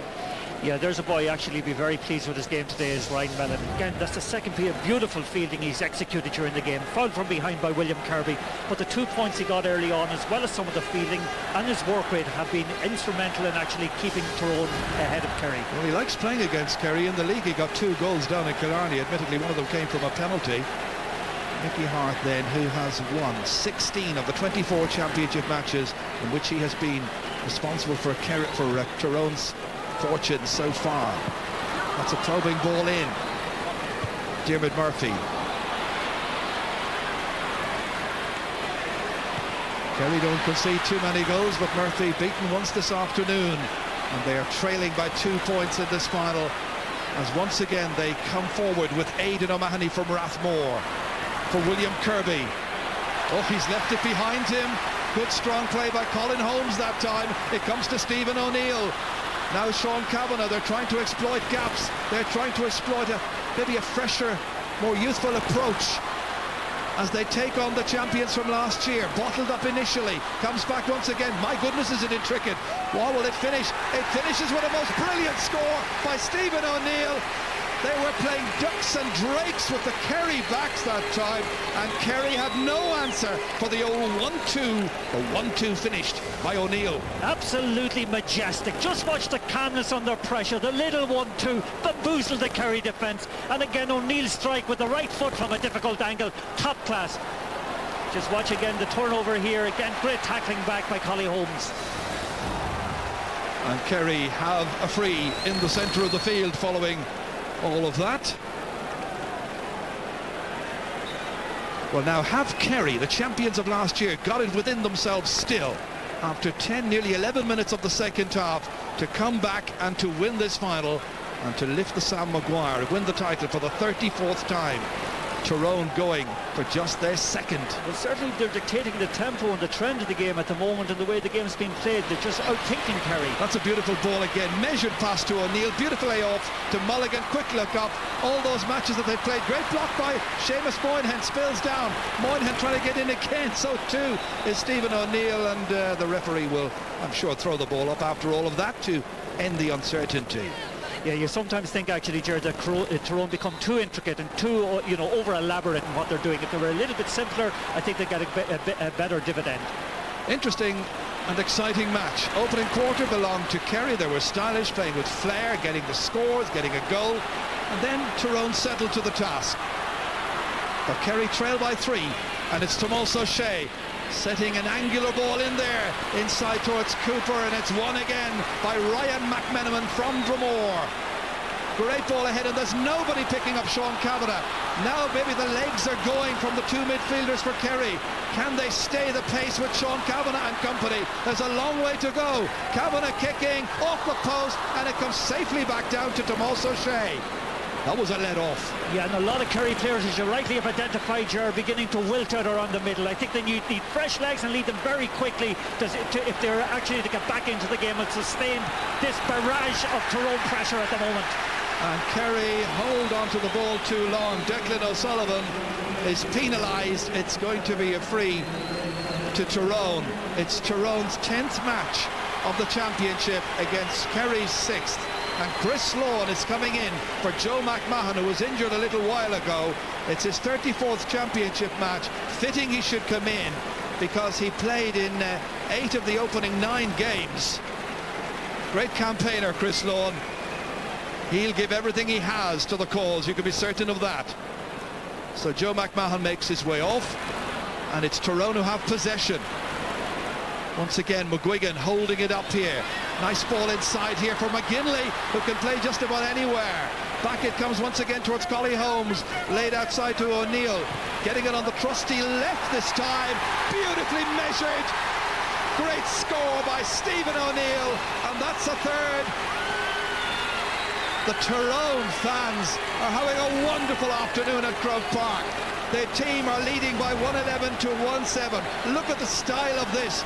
He measured it just to the inch inside the right-hand post. They're so creative, so inventive, beautifully two-footed, and again a wonderful score by O'Neill. And is he to come back in? I think so.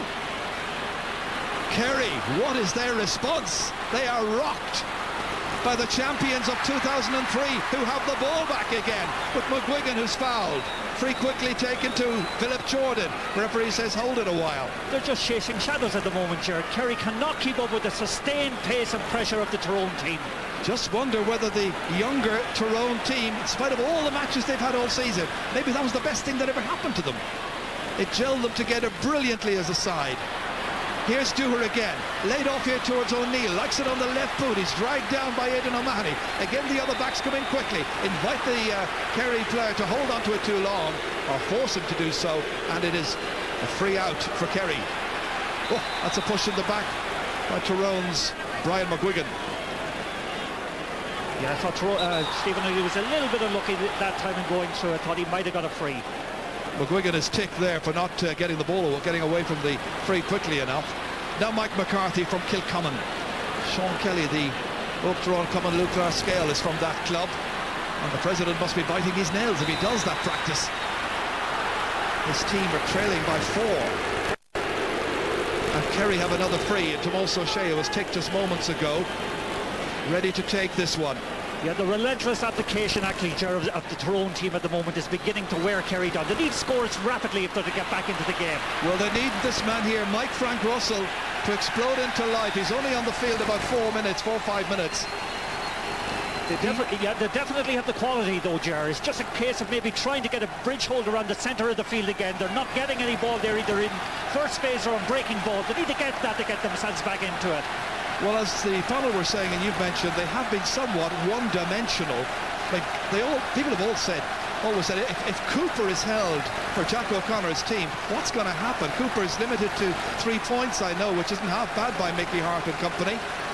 They need Mike Frank Russell, I think, to really get going, but he's a confidence player, needs one score. There's the possession stakes. It's much, much brighter from Tyrone's point of view. And here they come again, lording it over the kingdom. Sean Kavanagh toying with Darragh O'Shea, twisting, wriggling. The push comes in then from Galvin, who's already been yellow carded, and he could be in trouble here. And he's got the notebook. He's very lucky. It's a ticking after the yellow, which the referee is entitled to do. Well, I think this is a real cop-out, to be honest with you, Gerard. I agree. I very much so. I think it's something the referees at the end of the season, they're perfectly entitled to do it, but they should review that one. Mulligan kicks it over. He's got a fourth, and Kerry are lucky that they've still got 15 players on the field. 2 of Mulligan's points have come from frees, but of course he created the goal for Peter Canavan as well.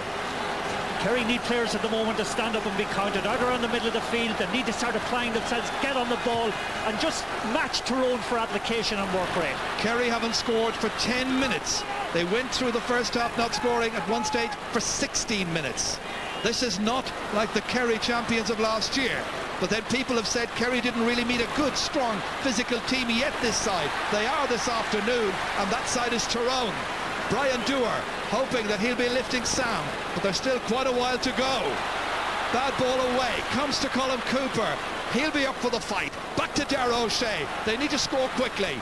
Darragh O'Shea plants it beautifully over the bar, and he's got a second. Tyrone can hold the celebrations with the likes of Darragh O'Shea around.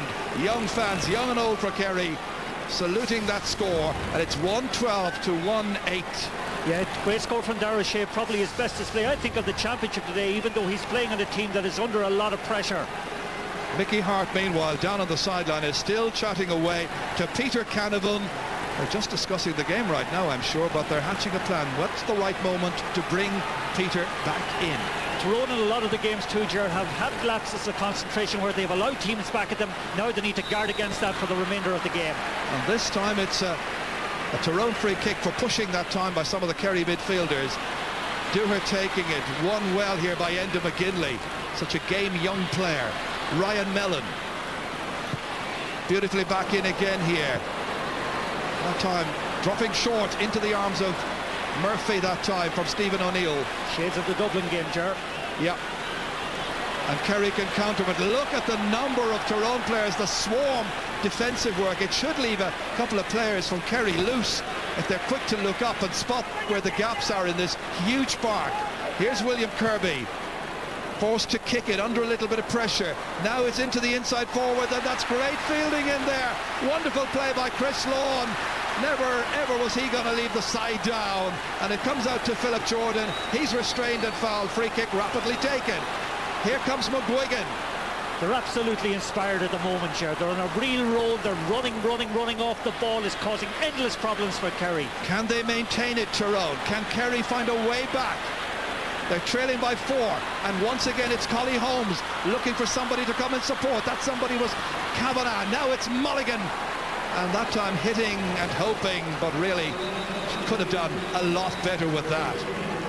And Peter Canavan is now going to come back in as a replacement, this time for Enda McGinley, and listen to the cheer. Yeah, McGinley has been playing in a corner forward for all of the half, so it's a natural enough switch at this stage. There's a quarter of the game still to play, the 2005 Bank of Ireland football final, and it is Tyrone who are leading by 4 points.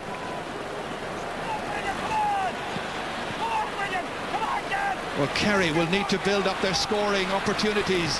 They've only had 3 scoring opportunities in the second half so far, which is 20 minutes old against 10 for Tyrone. And here comes Chris Lawn, hoping to launch an 11th. Inside beautifully as far as O'Neill. What a leader. He's got the physique, he's got the talent, great composure.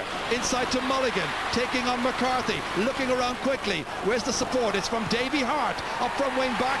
And he kicks it wide. Well, that's a bad miss. They've had 2 bad misses in the last couple of minutes, Ger, with very promising attacks that could rue that later on. Indeed, if Kerry can get a goal very quickly, anything is possible. And Tyrone will know that. Their fans will have studied the history of this game, and they'll know that you measure your success as a team against what you can do against the Kingdom. Taken brilliantly in the air by William Kirby. Good catch. Galvin now wriggling his way this way and that, needing the support of Tomas O'Shea, last year's Footballer of the Year. Beautifully dished off by Darragh Kineda to the raiding O'Shea once again. Can Kerry score here? Under pressure in the corner here. It's Mike Frank Russell, partly blocked, comes to Brosnan. Brosnan blocked that time brilliantly by Gormley, and it's blocked into the back of the net. It's Tomas O'Shea. Silence now among the Tyrone fans. Jubilation for Kerry. What a goal! A point between them, and Tyrone absolutely rocked. Tomas O'Shea has come up to score his 3rd goal ever in Championship Fair. Look at this for a devastating shot. Brilliantly executed after 57 minutes. Well, that's heroic from Tomas O'Shea. He came up twice, 3 times into that attack, really driving his players on, trying to get them to believe in themselves that it is still possible. Wonderful score for Kerry. Kerry have been living on scraps in the second half, but they're only a point behind.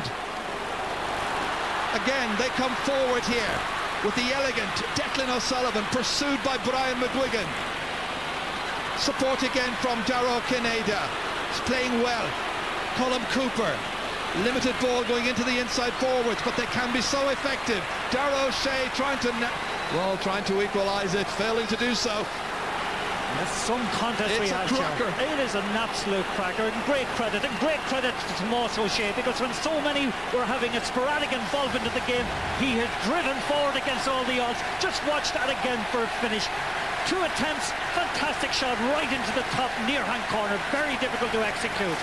fully deserved from a very brave player. Just a thought, Martin, it was Gormley who blocked down the initial shot. Remember what he did in the 2003 final against Stevie McDonnell of Armagh? That is for sure, Ger. Had that stayed out, history would be repeating itself, I think. Meanwhile, it's Declan O'Sullivan as Kerry come looking for scores, and it's Chris Lowe who takes it down. Outside here as far as Davy Hart. They build again from the back.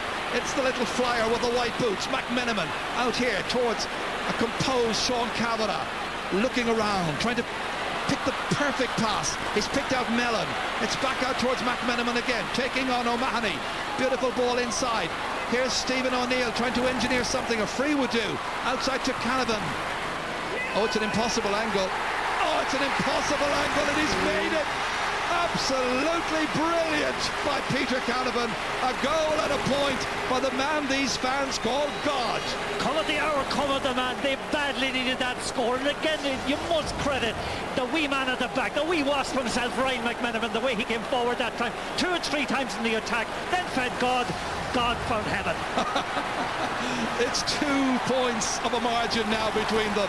And Tyrone will still not feel too relaxed in this, because Kerry are still a major threat. But it's Tyrone who are coming forward again, relentlessly. Ryan Mellon. Quick look up. Dropped in towards Peter Canavan. Woof. Almost collided with the advertising hoarding in his endeavours to try and keep that one in play. It's got to be a kick out to Kerry. I noticed Eamon Fitzmaurice is warming up at the moment, and I think it's Declan Quill probably need fresh legs coming into the final furlong at the moment here. Yeah, well, he played against Tyrone also in 2003. We haven't heard an awful lot of him in the championship since then. Can he turn it around? Kerry are wondering. Owen Brosnan now in the centre of the field. Here comes out as far as Moynihan. Back once again towards Mark O'Shea. It'll be Darren O'Sullivan, by the way, rather than Declan Quill, it seems, who's going to come in if that is going to be the case. Meanwhile, here's Brosnan. He's strong, resilient, trying to cut through here. Powerfully inside, dragged back. He's won a free, 13 metres out. Great work by Owen Brosnan, the solicitor who is from the Dr. Croke's club in Killarney. And he's got blood on the face, I think, there. And if the referee spots it, or has he? Maybe not. Well, indeed, both teams deserve great credit. Tyrone for the way they have applied themselves, simply shredded the reputation of Kerry. Kerry for the way they failed to accept the script and have come right back into it. And again, the fitness levels, the sheer belief on both sides. Wonderful for amateur sportsmen. Cooper's got 3 so far, and he's now kicked a 4th. Crucial point, critical stage in the game. It means there's just 1 between them, and Kerry are about to make a change. And Darragh Kineda, the goal scorer from the first half, is going to be replaced by Darren O'Sullivan. And this is a young player who's coming in, I think, for his championship debut. He was added to the side, added to the panel, round about the Munster final day, and he was playing in last year's minor final, as far as I can remember. Yeah, some player, I haven't seen him at all at senior level here, but he was a very good minor. Again, it's a bit of a gamble maybe by Jack O'Connor, but nobody knows his football better. Well, there's about 9 minutes to go. Who's going to win Sam? Sean Kavanagh taking on Tomas O'Shea. It's still Sean Kavanagh into the corner towards Owen Mulligan. Want to hold it now, Tyrone, and just pick out the best possible shot. Everything is crucial. You don't want to give anything away lightly at this stage. Jordan, again, great movement, but they don't want to turn the ball over. It's Stephen O'Neill forced outside here to Jordan. Again into the corner here towards Peter Canavan. 2 Kerry players go to him immediately. Hope he'll overhold. And has Canavan won a free in for that? I think he has. Yeah, lucky enough free in, to be fortunate. Fair, but very fortunate to get that one. Unless somebody hit him a slap on the ground or something, I think it was a very lucky free to get. And again, at a crucial period of the game. The referee raised his notebook as well. I'm not quite sure if he ticked anybody off for that foul. Anyway, Peter Canavan has won the free, and they all count. 1 point between them. Tyrone are leading. Stephen O'Neill has kicked 3 so far. This suits a left-footed kicker, but it still has to be done on the big day, on the big occasion, and O'Neill has responded. Wonderful nerve and calmness to take a free of that importance. Terrific football down there by two wonderful teams. Tomas O'Shea winning the free kick. Oof. Declan O'Sullivan responded very quickly to that wayward pass. Here's Dara O'Shea kicking it in invitingly. A couple of players waiting for it. Mike Frank just taking it away there from the substitute Darren O'Sullivan. Two substitutes indeed, and in the end it's Michael McGee who's down on the ground. Yeah, again they went back to basics in the second half. They let the ball in a lot quicker and in higher than they were doing in the first half. And again, that kind of scrapyard around the middle of the field that you talked about at half-time with me, Gerard, they've managed to get out of that much quicker. This runs all the way through, and Tomas O'Shea put under pressure by Stephen O'Neill. He's won a free, taken high. Aidan O'Mahony kicking it. There's 7 minutes remaining in this final, and there's a sense of nervous tension around the place because nobody knows what's going to happen. Darren O'Sullivan bursting forward against another substitute, Collie Holmes, and he was dragged back, and he's won a free kick, and there's a chance here, but it's a very difficult chance for Kerry to get within a point of Tyrone. Quite clearly a very explosive little fella, that Darren O'Sullivan. But Chris Lawn is very upset, I think, about an incident that happened further back where he felt he should have been given a free. Collie Holmes is ticked for that, and now the pressure falls on the young shoulders of Colin Cooper, the Gooch. The jeering rings in his ear. It's a high one, it's an accurate one, and there's one between them. The Gooch with his 5th point. Kerry fans never giving up hope. Their team refusing to surrender their title. Again, credit Cooper at the moment. Again, under severe pressure at that time to come up with a score like that. And again, hit it so accurately, so confidently. Great credit to the lad. It's as dramatic a final as we have witnessed. And certainly expectancy materialised today, Joe. We've had a cracker. McConnell kicking it out. Now can they win their own kick out, Tyrone? Davy Hart has won it. Davy Hart carrying it forward. His side 1 point ahead. Ryan Mellon holding it up once again, waiting for somebody to come to assist to make the pass that bit easier. Holmes, well, he spotted a player in space. That player was Philip Jordan, and Jordan has done well, aided and abetted by Conor Gormley, who was knocking down Owen Brosnan in his endeavours to get possession, and Gormley continues his run from McGuigan's pass. This is important here. Challenged outside the large rectangle, spills around awkwardly, Mulligan picks it up, dishes it back there towards McGuigan once again. Now he plants it, he's put it over the bar. That's a third for Brian McGuigan. Well, there was patience, there was coolness, and there was a great deal of know-how where that performance was concerned, and McGuigan was absolutely brilliant. This is the player who came back from Australia, played in the game against Cavan as a substitute, and all along they had planned, if McGuigan was coming back from Australia, where he spent 4 or 5 months, they would bring him back and they'd have him in as part of their team. He's a vital part. The referee right now wants some words, and it's Brian McGuigan himself who's already being ticked. Again, a huge admiration for Kerry, Joe, the way they have kept clawing the way back into the game, never dropped the heads. And again, okay, it's a credit to their birthright, to the fact that they're in a 52nd final, but they're fabulous players, each and every one of them. Well, they have the capacity to bounce back. That's a yellow card now, eventually, for McGuigan. For the record, it means there are now 3 yellow cards for Tyrone, and 1, 2, 3, 4 for Kerry. What a brilliant contest. Oh, Brosnan was being ambitious, trying to play the ball into space and going in to take it up as Collie Holmes, but quite a scrap in the centre, and the referee has seen the ball touched on the ground, and it's Tyrone who are much the happier with his verdict. It's a free ball for Tyrone. Yeah, tough call that time. It is a tough call because now there are 3 minutes left to play. Seamus Moynihan is going off and Eamon Fitzmaurice is coming on.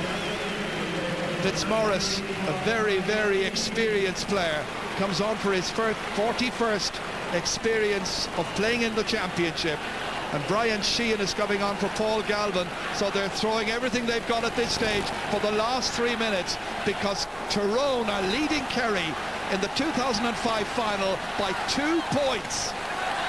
Yeah, and Tyrone have been absolutely, again, okay, we've credited Kerry for their comeback, but Tyrone's composure, their awareness of their own system, the fact that the players are willing to carry out that system that they have perfected over a period of years is a great credit to each and every one of them. Here comes Jordan. McGuigan. Well, anxious now just to hold possession.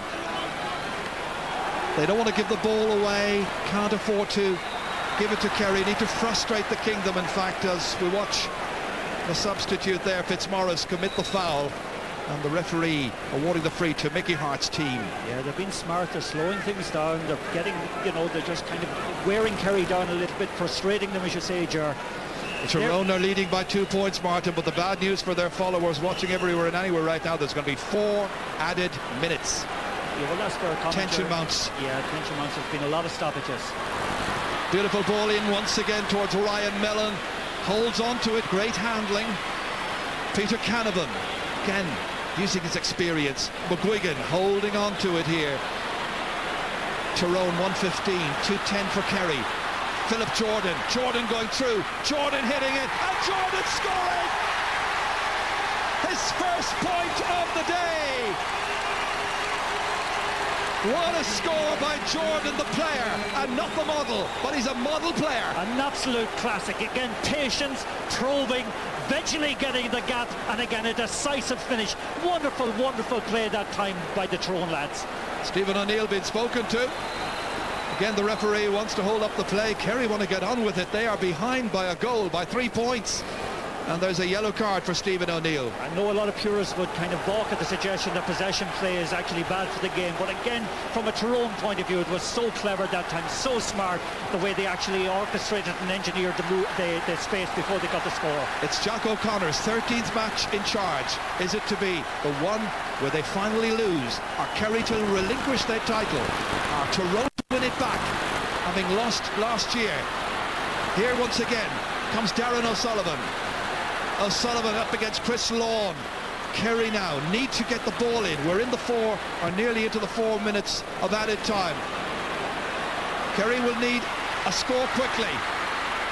Tyrone strongly holding on to it, battling there. Michael McGee from Lochmacrory holding on to it for dear life. They want to beat the kingdom. They want to take Sam back up north. Here comes Stephen O'Neill.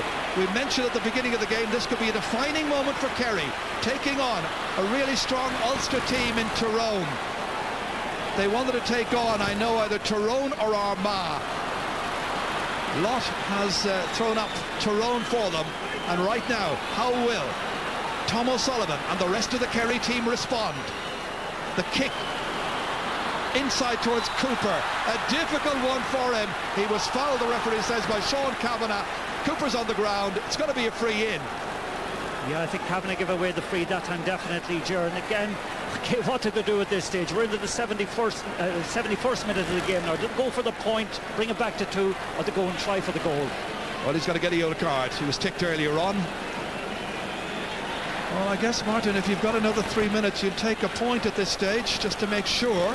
Yeah, I think they go for it. Put it over the bar. Take your chances then with the kick out. It's going to be Mike Frank to kick it, using the right boot.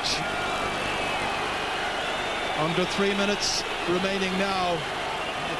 Oh, he's going for it, and it's held inside there. It's securely held once again in there. Great defending, and Tyrone work it out. This is a really composed performance. They've got the look of champions, but will they hang on? They've still got another 2 minutes and a little more remaining. 2 minutes and a few seconds. Yeah, they keep calm at the moment. They're guarding the possession so well. They're moving the ball in groups. Again, supporting each other exceptionally well. Just keep possession, and I think they're home and host. Such a mature performance by Tyrone. So many skilled performers. Conor Gormley here.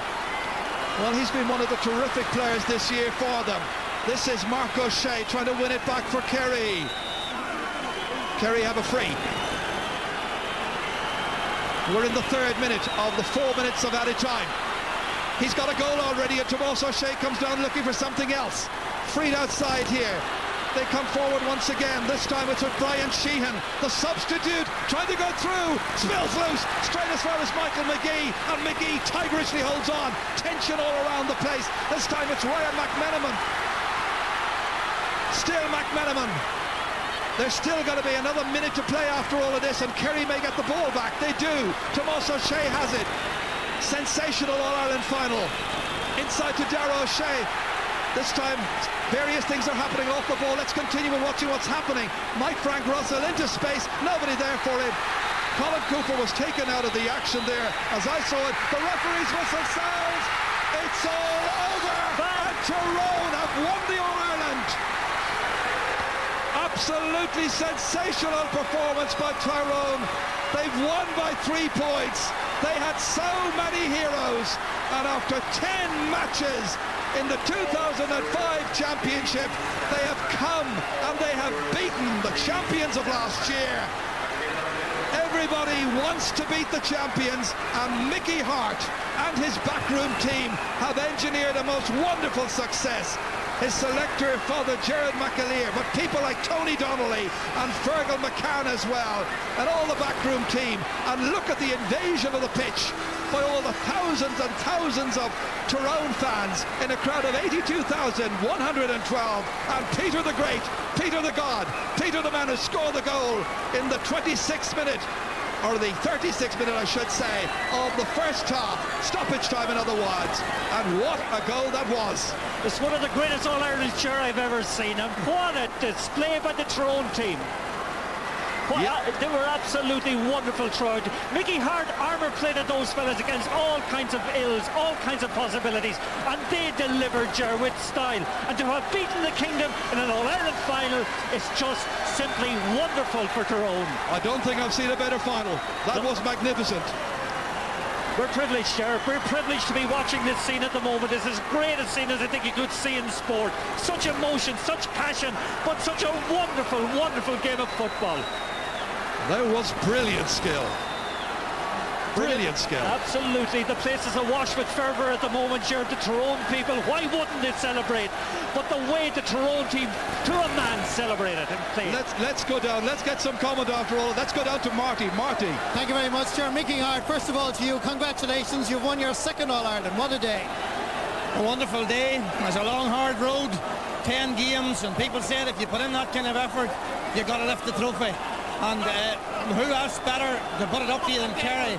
A wonderful match. It could have went either way. People talk about the way football's going. That's some football out there. That's some energy. The people, both teams put every last ounce of energy into it. The rub of the green, the bounce, the ball could have went the other way. Thank God it went our way today. 10 championship matches, and tactically you got it right. Taking off Peter Canavan at half-time, bringing him back on again. Well, Peter Canavan's a special player. He's 34 years of age. 70 minutes of that kind of pace is not, he just hasn't handled it at the minute, but he can certainly handle 50 of it, and he did today. Describe for me, if you can, the emotion in your heart and soul, because you said to me there a moment ago, thank God we've won 10 games, second All-Ireland. What a way to do it. It's just, we're answered now. The great thing about this is, when Conor McAllen was made captain of our team, he said that he didn't want to leave it with just one All-Ireland, and he hasn't. He was looking down on you today, Mickey Hart. Congratulations to you and all of Tyrone. Stay with us, Mickey, because Gerard Keefe wants to say a couple of words. From a Kerry perspective, you gave it everything. Marty, we gave it everything. We were beaten by a better team on the day. Tyrone wanted it. You know, they came up today. They played fantastic football. We were chasing the game from early on. When they got the goal before half-time, after that, we were always chasing it. We tried everything. We put in all our subs. We just weren't, you know, Tyrone were better than us on our day. And I wish to congratulate Tyrone. They did fantastically well all year. They played a lot of tough games, and they came out on top, and they deserve it. I thought you were back in it after Tomás O'Shea's goal. I'm sure you felt the same. Well, we always felt we were in the game until the 7 or 8 minutes to go. Then we tossed away the ball a couple of times, and Tyrone got in and picked up breaks and went forward, caught a few crucial scores when we got to win 1 point, and they closed out the game at that stage. But look, fair play to Tyrone. Some days I've had experiences of this before in 82. There'll always be football games. There'll always be winners. There has to be losers. But I want to congratulate Tyrone for an excellent victory, and I wish them them well in their All-Ireland. Always great words from you, Ger O'Keefe. Very sporting words. Thank you very much. Back to you, Ger. Thanks, Marty. Thanks indeed to Ger O'Keefe and to Mickey Hart as well. You know, at the beginning of this month, I began to say to myself, OK, it's Kerry versus one of the big two from Ulster, Tyrone or Armagh. After that great semi-final, you're hoping and hoping in your heart it's going to be a great final. It was, and that's the final score. It's Tyrone 116, Kerry 210. You know, you're hoping that it's going to be a great final. You're hoping after all the pressure, Martin, and the tension and the build-up, that they won't somehow fail to deliver on the day. But they came up trumps. Very much so, Ger. And the great thing about Tyrone in this game, I felt myself that against Armagh the last day, they had played a game too many. But great credit to their backroom team, great credit to their training methods, great credit to their mental strength. The way they came up and looked as fresh today as a team that had only played 2 or 3 games. So it begs the question, Ger, you know, how are teams, the most of the teams in the country, training at the moment?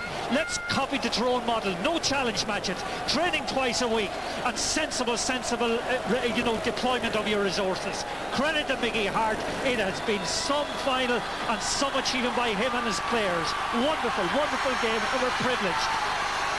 Some of the Kerry fans are on their way home and probably starting the inquest. I see a Mayo jersey there as well. They were well and truly beaten in the minor. But Mickey Hart has emerged this afternoon as the man who has once again taken the Sam Maguire Cup back up to the north, back up to those football mad loving fans up there in Ulster. And they are the kings of Ireland once again. The red hand prevailing. Well, our congratulations obviously to Tyrone on a fantastic All-Ireland success. Sean Kelly is making the presentation of the Cup in the Hogan stand. A Kerry man, but I'm sure he's proud to hand over the Cup today to a fantastic football team.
Tyrone won it for the first time in 2003.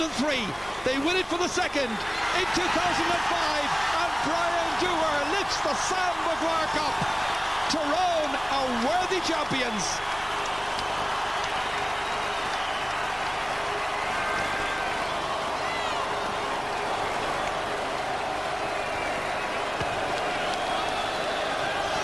What a setting. Absolutely fantastic. It really is the place to be on the 4th Sunday in September, and Peter Canavan led them there in 2003.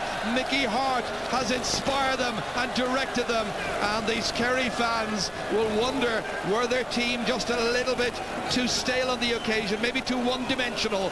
They met Tyrone and they were brilliant. Well, certainly with Colm Cooper being eclipsed by Brian McManaman, they hadn't got a plan B, Ger. And Kern Shaw Dackle, Ayrton Winter, Tyrone.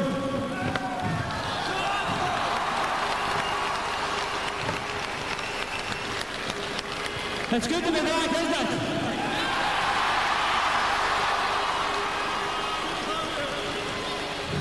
As Peter said here 2 years ago, I can't think of a better place to be this day.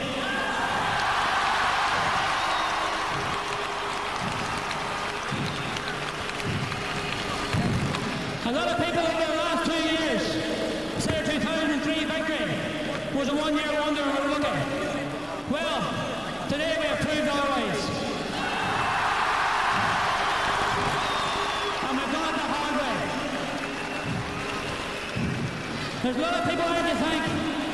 taking this team to where we are today. But first and foremost, and probably the most important man, this man should be here instead of me receiving this cup today. His name is Cormac McAnally.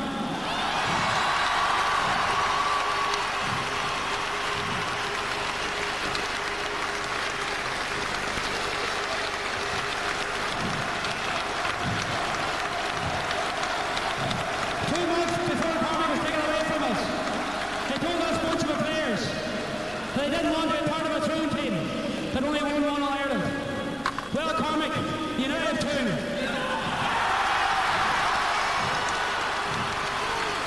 Because, Cormac, you are, and you always will be, a very big part of this team.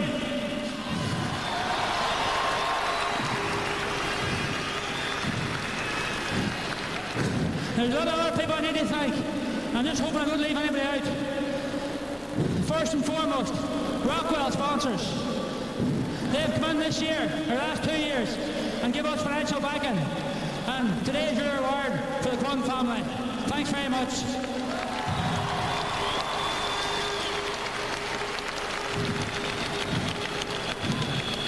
Also to O'Neill Sportswear and Kieran Kennedy. They supply us with gear through the year. And he can't do enough for us. Anytime we go asking, he supplies. Thanks very much, Kieran. Our county board, who give us a backing all through the year and over the years. And also for Club Tyrone, you people, a lot of you are out there. You just give us the money so we can put the resources in so we can be the best we can be. And today, we are the best we can be.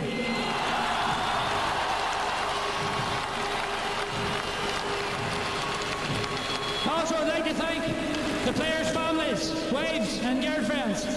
They've put up with a lot over the past years. They've given us their backing through the bad days. They see us on our worst days and they keep us going. Thanks very much. This is for you as much as it is for us.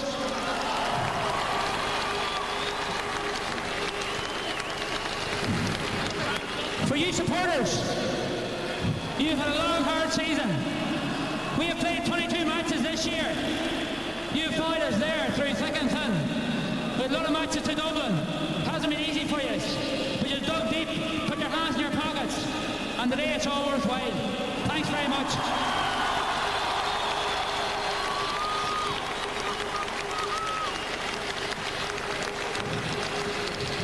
Also, this Tyrone team here, we have a great backroom staff. And I can pay enough tribute to them. Francie Goulden, Frank Campbell, Jim Curran, John Horn, Jerry McDermott, Peter Quinlivan, and the one and only Mickey Moyna. Somebody says Mickey Moyna does the work of 3 men. He probably does. Also, I'd like to thank our medical team. Dr. Seamus Cassidy, Michael Hart, Paul Feeney, our masseur, and Louis O'Connor. It's these men, the feat that they have accomplished this year, keeping us injury-free and playing football. It's unbelievable. And a big tribute to you. Thanks very much.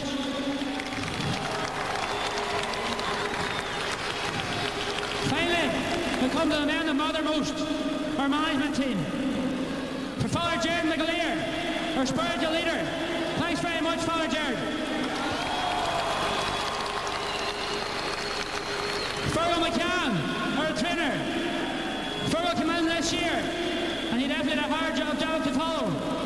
He got us, and he kept us fresh for 10 games.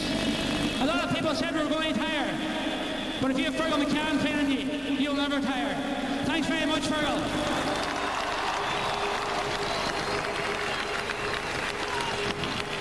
For Tony Donnelly, they suspended you for today, but that didn't matter.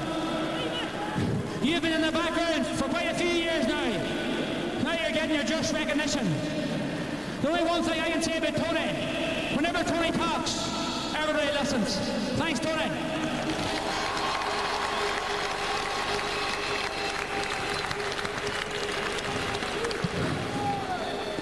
Finally, to the boss, Mickey Hart.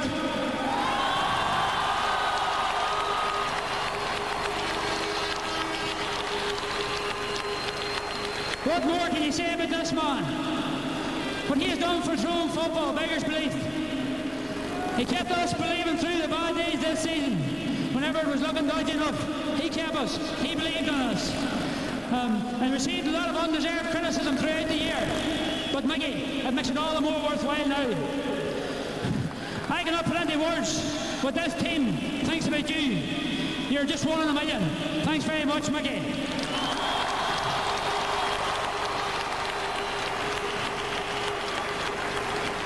I'm sure you're glad I'm getting near the end now. I want to thank our Kerry team. Kerry's a team that we aspire to. They're there every year. They're thereabouts. They were great All-Ireland champions last year. So they were. And we knew we were going to have a tough game today. And we definitely did. I want to give 3 cheers for Kerry. Hip hip. Hip hip. Hip hip. I think it's now time to bring Sam back to Tyrone.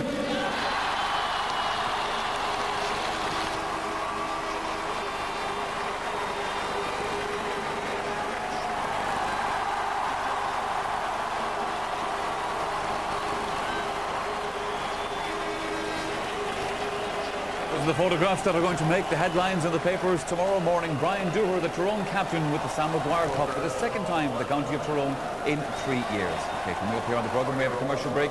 Stay with us here at Croke Park as we reflect on this year's football final.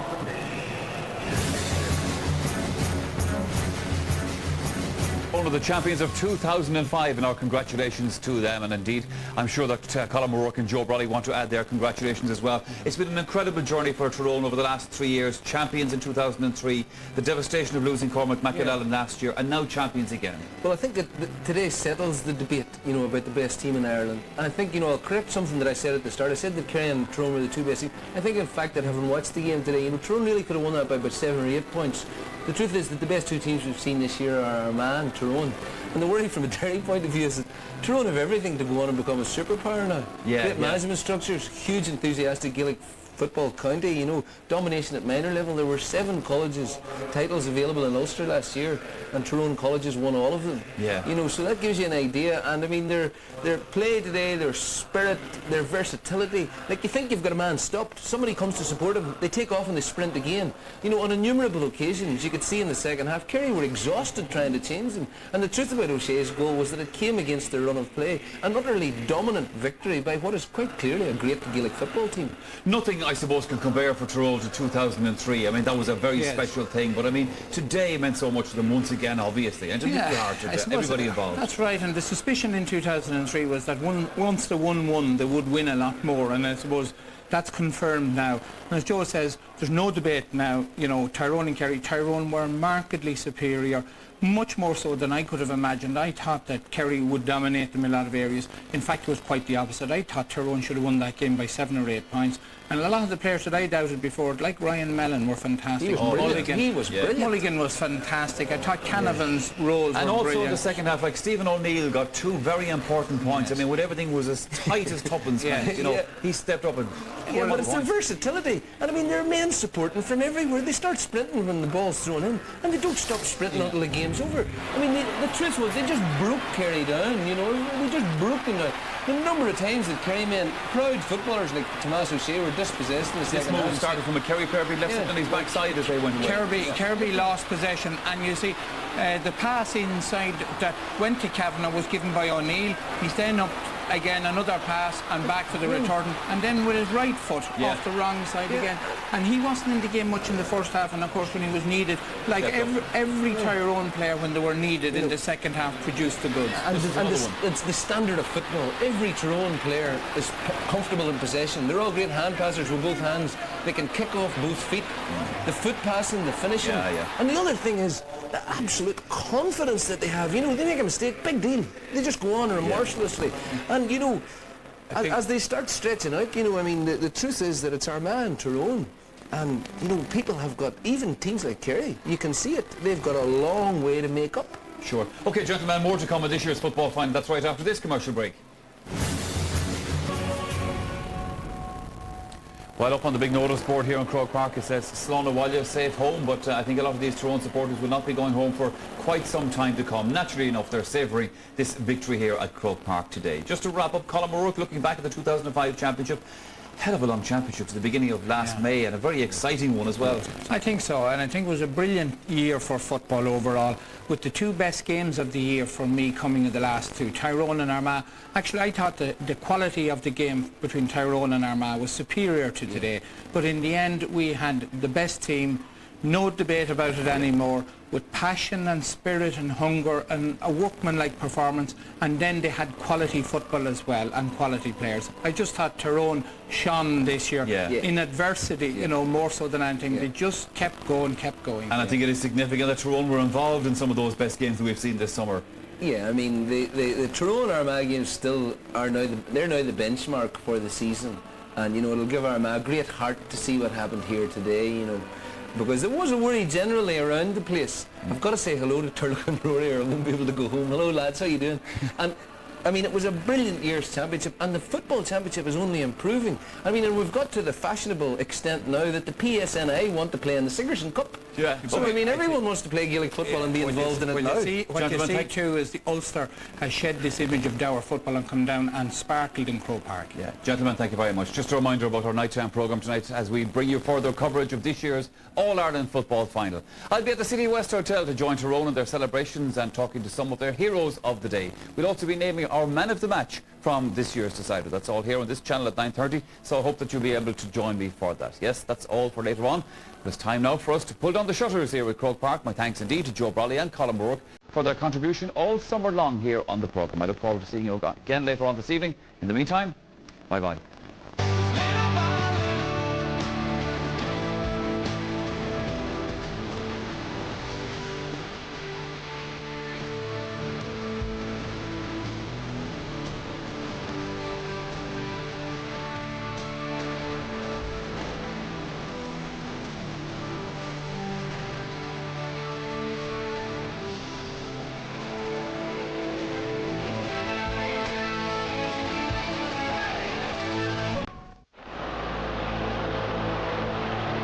Here comes Philip Jordan. Great ball in towards Mulligan. Catches it well. Inside lane off to Canavan. Great goal! Peter Canavan! The referee's whistle sounds. It's all over. And Tyrone have won the All-Ireland. And Brian Dooher lifts the Sam Maguire Cup. Tyrone are worthy champions.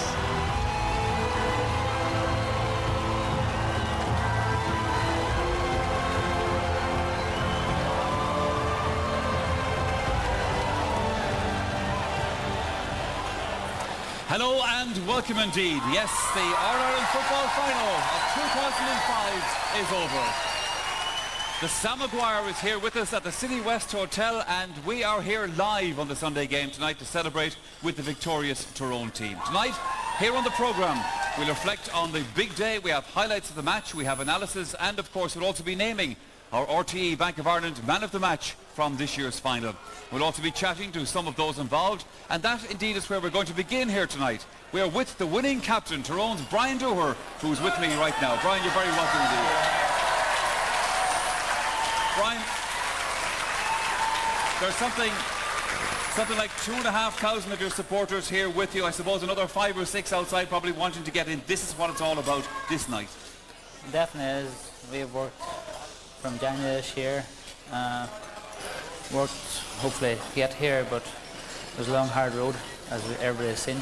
There's no doubt. I mean, there was 10 matches or whatever it was played this year at the beginning. I mean, I know everybody sets out with a dream obviously to win the All-Ireland, but at what stage during the summer did you think we can actually do this? Well, you set out every year with the dream that and hope that you can win the Ireland. We just took each step at a time, and thankfully this year paid off for us. Talk to me about the feeling. I mean, obviously you were in the team of 2003 that won the All-Ireland, which was a fantastic thing for Tyrone, first ever All-Ireland. How does this one compare? Have you had time to take it in? I haven't time to take it in. It'll probably take a few days, maybe a few weeks for it to settle in. but it's just great to have Sam back here again in Tyrone. Yeah, the bedlam of a day like today, obviously. From the minute that final whistle blows, you got to get up to make the speech in Croke Park, and then all the interviews afterwards. Have you had time to think even? I'm not worried about that. That's the easy part of the job. It's making sure this here with us today. That's the big thing, and thankfully there's a panel of players down there of 30 people, and it was them that done the hard work during the year that made sure that this was going to be with us today and here tonight.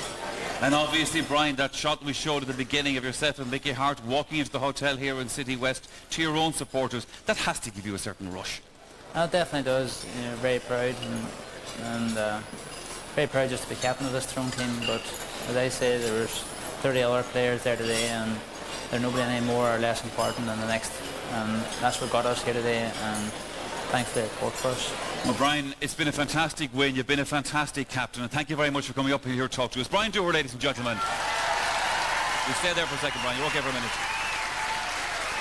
Yes, well, we have lots to come on the programme tonight from here at City West Hotel, but we also have our panel of experts back at base in RTE. So let's join them for a few minutes now. And the chairman of the panel there is, of course, Pat Spillane.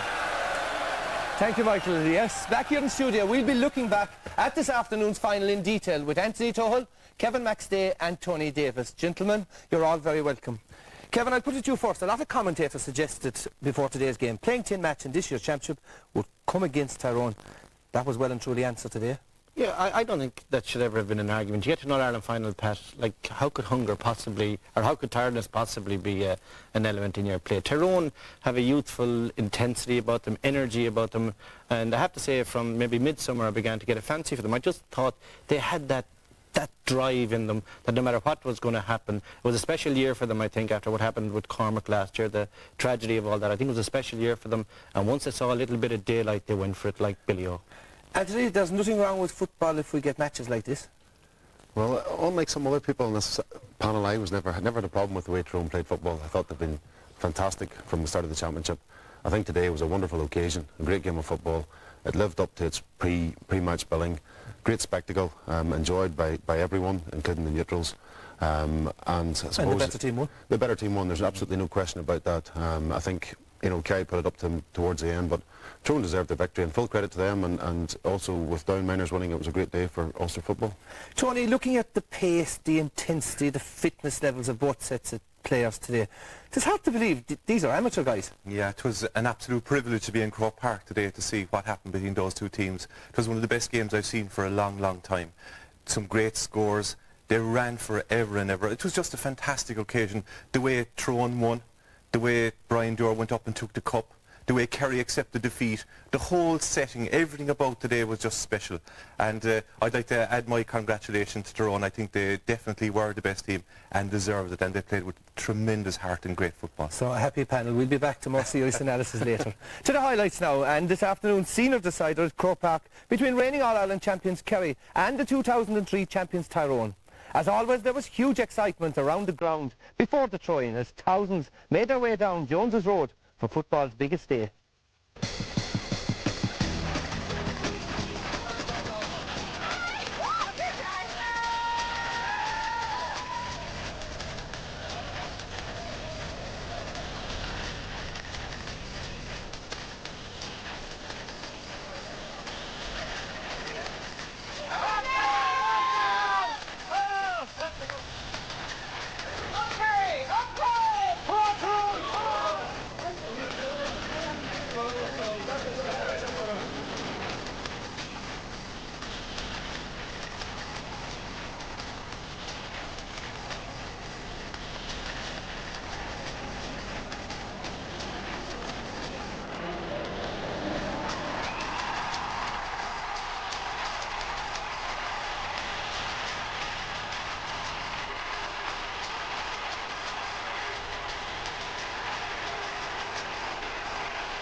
Let's check on the team Ireland football final of 2005, and we of course are Ireland football final of 2005, and we of course are here at the City West Hotel to celebrate with the champions Tyrone, and of course with some of the men who made it all possible. So let's go down into the body of the crowd where Marty Morrissey has some people to talk to. Thank you very much, Michael. Yes, indeed, there's a great party atmosphere here in the City West. And as you said, in the middle of this banquet victory hall, there is a wonderful atmosphere. And why not, after Tyrone winning their second All-Ireland? Well, joining me now are two stars of this Tyrone All-Ireland winning side. First, Sean Kavanagh, and then Ryan McMenamin. Let me go to you first, Sean. This was a remarkable journey. 10 games to win the All-Ireland Championship. Did you think at times you hit a few potholes, a few bad turns? Did you think you'd make it?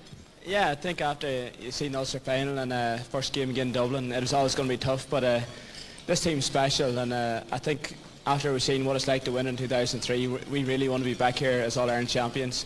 And I think we showed that, and I think we showed the character and the spirit that this team has here today, especially in the last 10 minutes. It was a wonderful contest. Did you think at times it was slipping away from you? Did you think perhaps after Tomás O'Shea got the goal that maybe this was going to be trouble? Yeah, well, I suppose whenever Tomás got the goal, it was going to be tough, but we've been through out there with Dublin, with Armagh. We were still a point up that stage, and we knew the last 10 minutes was ours, and it worked out that way. Let me ask a more personal question here, because yesterday we saw a Kerry man win the AFL Premiership, Ty Kennelly. Rumours abounded during the summer that a certain man from Moy was heading in that general direction, down to Brisbane in Australia. Any truth? Yeah, I think I said there, Marty, now it's all rumours, and after you see Brand here climbing up them steps, I can safely say I'll be back next year hoping to defend All-Ireland. Well done, Sean. Stay with us, Sean, don't go away. It's my pleasure to introduce a quiet, shy, retiring cornerback who never ever talks to the corner forwards during a game. Ryan McMenamin. It's been a fabulous year, hasn't it? Yeah, it's been nice, especially since we won the All-Ireland, and it's been great, you know, and it's been just rewarding, like for the 30 boys that trained all year, and for the management staff and the medical staff as well, so it's a just reward. I heard Mickey Hart on the radio this afternoon talk about players being able to play corner back, corner forward. You showed not alone could you play corner back, but you went forward in the All-Ireland semi-final and scored a great point. Pure luck, Marty, to tell you the truth, but I just went over the bar, that was it, you know, like I was so happy to go over, but no, I'm sure it's the same as everywhere else, you know, I think Sean's the same, you know, like, we'll play anywhere, like, forward thrown, you know, we'll be half forward, half back, midfield, like we'll do anything for thrown, and we're just there for the cause, like. Let me just ask you one other question, because you were marking the great Gooch this afternoon. What exactly did you say to him during the match? I couldn't get close to him to speak to him at all, like, so I couldn't say nothing at all to him, to tell you the truth. I noticed actually he seemed to have something in his eye during the match. Did you ask him what went wrong? No, but ask him what went wrong, but if you want the whole story, you'd probably have to ask Big Packy, the keeper, you know. I think he seems to know more about it than me, you know, but no, I don't know what happened, to tell you the truth, but... Well done. Sean Kavanagh, Ryan McMenamin. Let's go back to Michael Lester. Marty, thank you very much indeed. Well, we have a break coming up here on the Sunday game right now. After that, we'll have detailed analysis on the winning and the losing of this year's final, so please do stay with us for that.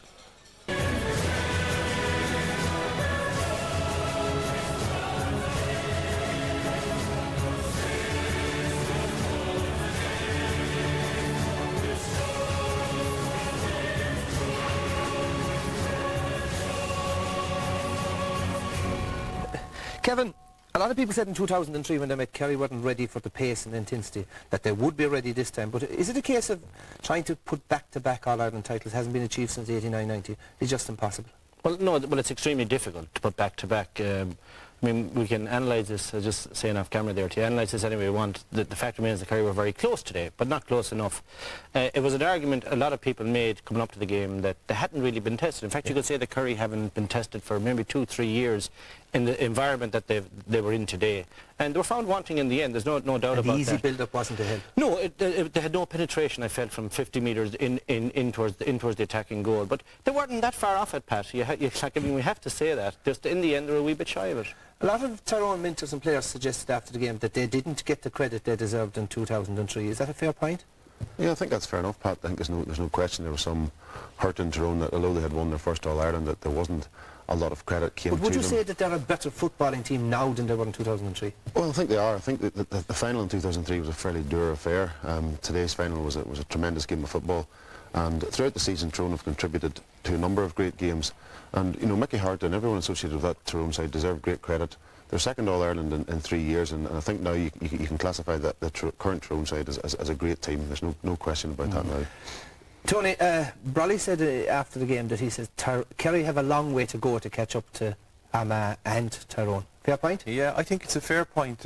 There's no doubt who's number one. If you're going to win an All-Ireland, you beat Dublin, Armagh and Kerry. Now, the three of them are a good bit ahead of everyone else. I think Armagh are second, and I think he was right in what he said, because looking at that Kerry team today, Tyrone, with their explosive running and the intensity and pace they played at, showed up a lot of flaws in that Kerry team. Tony, you've looked at Kerry's build-up play from defence. You believe it was slow, cumbersome, and that actually counterproductive. It played into Tyrone's hands? It did. It played into their hands, but a lot of it was because of some very good play by Tyrone and the way they play as well. Now, in the first 10 or 12 minutes of the game, they played Owen Broughton in the full forward line, and they played some very good long balls into him. But Tyrone kind of got a grip to this, and to Tyrone's middle eight, their work ethic and the way they go back is just unbelievable. How they kept it up. Here we have it today now, putting the man in possession under pressure and not fouling him. Here we see Kerry playing the ball over and back. And if you looked up the field, they had no one to kick the ball to, because it was Conor Gormley was after coming back, blocking it out. Here we have Brian Dooher. He just strips the ball from him. Now this led to a crucial score for Kerry, or for Tyrone, at a crucial stage in the game as well. Here we see Aidan O'Mahony coming back up the field again, around the same time in the game, and that's where the game turned from them, just before half-time, when Tyrone put the pressure on them and got the goal eventually that brought them back in Tony, again. it's kamikaze tactics to take the ball into that Tyrone defence, isn't it? Absolutely. Taking the ball into the tackle with Tyrone, you're playing into their hands. But Pat, from where I was sitting today in Croke Park, if you looked up, the Tyrone full backline, the Kerry guys had no one to kick the ball to, Pat, because they had the whole thing covered. It's a perfect scenario. You put the guy under pressure out the field, it cuts down the supply ball going in. Perfect. Anthony, you're going to tell us why Tyrone won the game, how they won it, what's their magic formula? Is there one? Well, I think we've all become quite accustomed to the Tyrone style of play, and have developed this over the course of the last few years, and we now have it perfected. Pace. It's all based on teamwork. You know, right throughout the pitch, there's always players making themselves available. You know, even when you think Kerry are putting on quite an amount of pressure, Tyrone are able to slip the ball to a player in support. And in attack, when the ball's moved in, they never panic in possession. They're all very, very good footballers, very, very comfortable in the ball, and always looking, never wasting possession. The easy thing to do is have a shot there, but keeping possession, waiting till someone's available, till someone's in a better position than you're in. A great 1-2 between O'Neill and Sean Cavan, and a wonderful point kicked off Stephen Mill's right foot. You know, it's no secret what they've been doing. And then, of course, you know, the man himself, you can just see him in the background gritting his teeth and the determination. If you want anyone on the end of that from a Tyrone point of view, like, that's a wonderful goal. Yeah. Canavan didn't maybe have a great game today, but he made a few very telling contributions, and that goal just before half-time was one of them, a wonderful goal. Tell us this, there was a few emails and texts came in querying a free awarded against the Gooch, which led up to that goal. We've had a look at it. What do you make of it? Yeah, well, I think high ball into the square. Some validity in the concerns expressed. A high ball in from Darrow-Shea, 50-50 ball. 50-50 ball, and I think Colin Cooper, he's just holding his ground there. I don't think it's a foul, but in any event, I think the ball breaks. Have a look at it again. The way the ball breaks, Tyrone will pick it up anyway, Pat, so I don't think it's a valid argument. He's shaping his backside, really. I mean, he's doing what a smaller corner forwards, the only thing they have going for them. Yeah, it was harsh. I wouldn't agree with that call, but the point Anthony made is well made. The Tyrone guy was sweeping up anyway. You know, play would have gone on. Lads, an interesting another text here. As a neutral, the referee seemed to give Tyrone frees anytime Kerry tried to match them physically. Also, when does 4 minutes injury time become 3? But Barry O'Grady stresses 2 great teams though and a great final. Injury time, 4 minutes. You know, that was a technical error by the referee. He went to his linesman. He said 4, went up on the board. It was announced by the PA. Stoppages during and there were stoppages as well during the 3. There was a goal in it. like, I personally can say I never had a sense that the Kingdom were going to come back and get it, but there was only a kick of a ball in it. They deserved at least another minute's play. That was an error. The earlier point about the referee not allowing the overregret, no, I don't. I think the referee had a good call on most of those. Overall, his performance? Overall, Pat, I think you have to be fair to the referee, and he had a good game. I think it was probably an easy enough game to referee. There weren't that many dirty hits in it. He had a good game. Tony, are you looking at the timekeeper? Are you looking yet again to take away the timekeeping duty from an already overworked referee? We're talking about this all the time, Pat. I don't think there's any doubt about it, but if you can help the referee in any way, take away the timekeeping and make it automatic. Look, we're helping the ref. He can concentrate on something else rather than running over and checking it up. Kevin, some superb points scored from both sides today. You've had a look at what you think of the best of them? Well, I mean, there was 29 scores in the game. It was the highest quality scoring I've ever seen in an All-Ireland final. I picked 4, could have picked 24, Pat. There were magnificent scores. The boys had a look at the goals and some of the we earlier talk about points. the long-range point, the active long-range kicking. This is the reverse angle. This is the reverse angle on Brosnan's point. This is fantastic. Second point, we carry 2 up. Fantastic. This is a big quick. And watch the way he just fakes here. Pretends to go back, comes back, and look at the angle he still has on a difficult side and puts it over. It's the quality of the execution. And here's Dewar. Like, this is a captain in full swing. Meters. And that's a monster point right between the posts. Terrific. And of course I'd have to put in the gooch, because for me this is the point. Now he's shaping his backside again to get away from his marker. Left-footed Pat, but look, he can shoot with his right just as easy. And the angle there, we were up in the studio, watch it, the angle there was really narrow, and he executed fabulously. And Kevin, they were all crucial scores. Yeah, they were all scores to make it level or go one ahead. The football today, the foot passing, the block downs, the scores, the free kicking in particular, under pressure, was top class. Because we focus an awful lot about on defensive systems. We don't highlight the fact that actually forwards in this country are actually quite good. You see, we're talking about tactics all season. What these guys have done today, tactics doesn't matter when you can shoot and score like that. It was huge quality stuff. Yeah. Okay, more from our panel a little later on. However, it's time to return to the Winners' Hotel for more of the celebrations and to Michael Lester. Incidentally, Michael, I just have to make a point. 1986, I was part of a Kerry team that very luckily defeated Tyrone in the All-Ireland final. I think today got long overdue revenge, well-deserved victory. And can I say here on record to congratulate Mickey Hart, congratulate Tyrone, the best team in Ireland by a country mile, and they did it displaying all the best, that is, the skills of Gaelic football. So I say, I salute you, Tyrone and Mickey Hart. Well done. Hiya, what's up, Pat? That's fair enough. Yeah, we're back here at the Winners' Hotel, where the celebrations, as you can imagine, are in full swing. And indeed, with me right now is the Tyrone manager, Mickey Hart. Good congratulations from Pat Spillane to the people of Tyrone and to yourself, Mickey. So that was a good sportsman gesture. It certainly was. I hope he gets a good catchphrase for it as well that lasts as long as his previous one.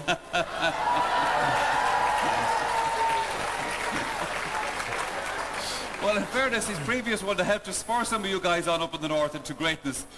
Ah, no, he only thought that. We just used it when it suited us. We didn't really mind it too much. Mickey, it was a great occasion here today, obviously, and I was just saying to you a moment ago, I mean, none of us had ever seen Tyrone win All-Ireland up to 2 years ago. Now you have 2 in 3 years. Well, it is a bit special. It's special. Every All-Ireland special in Tyrone is special to be in one. It was great in 2003. We now know the joy that brings back to the county and to all the people and further afield who have maybe left our county many years ago. So I hope we can renew that for many people in the year to come. Nothing could ever quite match, obviously, winning your first All-Ireland as you did in 2003. But I felt when the final whistle blew today, there was an outpouring of emotion from the Tyrone people who galloped onto the field that certainly matched 2003.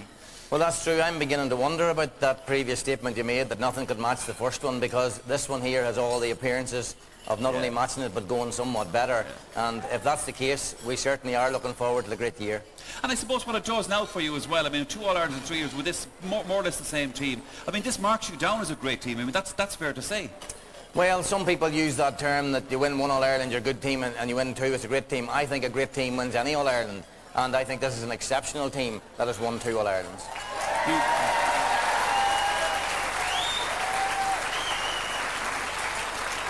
In the interview with Marty Morrissey immediately after the match today, you started to talk about one man, Cormac McAnallen, who of course part of that team 3 years ago. The emotion got to you in the end, Mickey, which was very understandable indeed. And this year we hadn't heard so much about Cormac, but I felt he was there in the team, and obviously you felt in spirit. He certainly was. In 2004, we missed Cormac so much, and we tried our best to do the best we could without him. And this year, I suppose, no one mentioned his name, but we didn't have to mention his name. And I was very happy as we came towards this weekend, the players began to be able to mention his name. And there was a great signal that he really was with us in spirit, and I've no doubt he was there today. Yeah, well, I'm sure he's been smiling down on all of us today, Mickey. Ladies and gentlemen, Mickey Hart, the manager of the All-Ireland champions. Mickey, thank you very much indeed for all of your help this year, indeed, and not just today. You're very welcome. Well, of course, both All-Ireland managers this year have tasted All-Ireland glory before, so it was always going to be the case that one of them would have to have that opposite experience after today's final. Well, that's unpleasant loss fell to Kerry, and we got Jack O'Connor's reaction after today's game. I know you prepared so diligently, so professionally. I mean, you had lads playing 15 against 17 was the rumour. Yet it seemed as if Kerry just weren't ready for that intensity that Tyrone brought. Yeah, well, you can simulate these things as much as you want in training, Marty, but at the end of the day, if you're not used to the heated battle like there was out there, then you know you can as I say, it's not the same thing. Tyrone had 3 or 4 of those battles this year. We possibly just needed one, you know, and even if we snatched a draw today, possibly we'd have improved the next day. But look, I've no complaints. The road we had was the straightforward route. There was pros and cons for that, you know. It was the great imponderable whether we'd be fresher or whether they'd be tougher. I think the latter proved true, you know. Can I go back to the semi-final? Because a lot of people felt that, you know, it was an easy enough passage against Cork. Maybe in hindsight, was that a disadvantage to you in preparation for this final?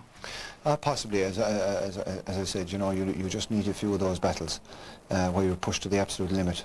Tyrone had plenty of them, 3 or 4 this year, and all credit to them, they improved as the year went on. I mean, it's hard to believe that they drew with Kevin early in the year. You know, it'll just tell you how much this team has improved. Look, Marty, I have no complaints about our guys. I said it in the dressing room, they left their heart and soul on the pitch. Guys just ran themselves to a standstill. Maybe in the end we could have showed a bit more composure and kicked a couple of points in that, but no complaints, beaten by a great side. Can I ask a personal question, Jack? Because I know you said when you took over the team that you'd only do it for 2 years. We love dealing with you, I have to say, all of us, because it's very open and it's very transparent. Are you going to stay on in the job? No, it's not the time, Marty. You know, you just need to leave these things sink in and just take stock. I mean, right now, you know, it's pretty emotional and guys are devastated in the dressing room, so it wouldn't be a good time to make those decisions. I'll make them in due course and let the people who appointed me know in good time. Well done. Thank you, Michael. Lads, before picking the team, Peter Canavan's retirement. In my opinion, I thought he was one of the greatest forwards. It's been my privilege to see. Yeah, I would certainly put him up there, and I think today was his 50th championship match. He's an All-Ireland champion once again, so two Celtic crosses in his career reflects the ability of Peter Canavan. An absolute scoring machine, fantastic footballer, and we've had great pleasure watching him. You've been close to him for years, played against him. What are his qualities as a footballer? What were they? Well, I think it's been fairly obvious during the time that we saw him play. You know, he's a wonderful player, and you know, without question, one of the best footballers that we've ever seen in the game. Great skill, great balance, great composure. You know, everything you'd want in a modern day forward. He was just a pure genius. Tony, a nice time to bow out at the top. Absolutely, and he was one of the guys that brought him to the top over the last decade. You had Maurice Fitzgerald, Seamus Moynihan himself, Pádraig Joyce, Trevor Giles. These are the people that shaped the decade, and he was up there with the best of them. Okay, let's select our dream team for 2005 now. A lot of commentators suggest that the hurling boys made a hash of it for the 2nd year in a row, and I'm not going to back them up in their team. So, right, lads, let's see, will he make a hash of this year's team? Tony, we've given you the first 5 as a defender, starting with a Kerry man. Starting with a Kerry man, yeah. In goal, I have Diarmuid Murphy in goal. I suppose you couldn't really argue against Diarmuid Murphy. One goal conceded today, and other than that, he played very, very well, very consistent all through. Obviously, he had a very good full back line in front of him as well. So I think he deserves his place at him. Well, there's only one number 2, and that's Ryan McMillan. If you were picking any team in the country at the moment, he's absolutely unanimous in there in the corner. He's tenacious, he's rugged.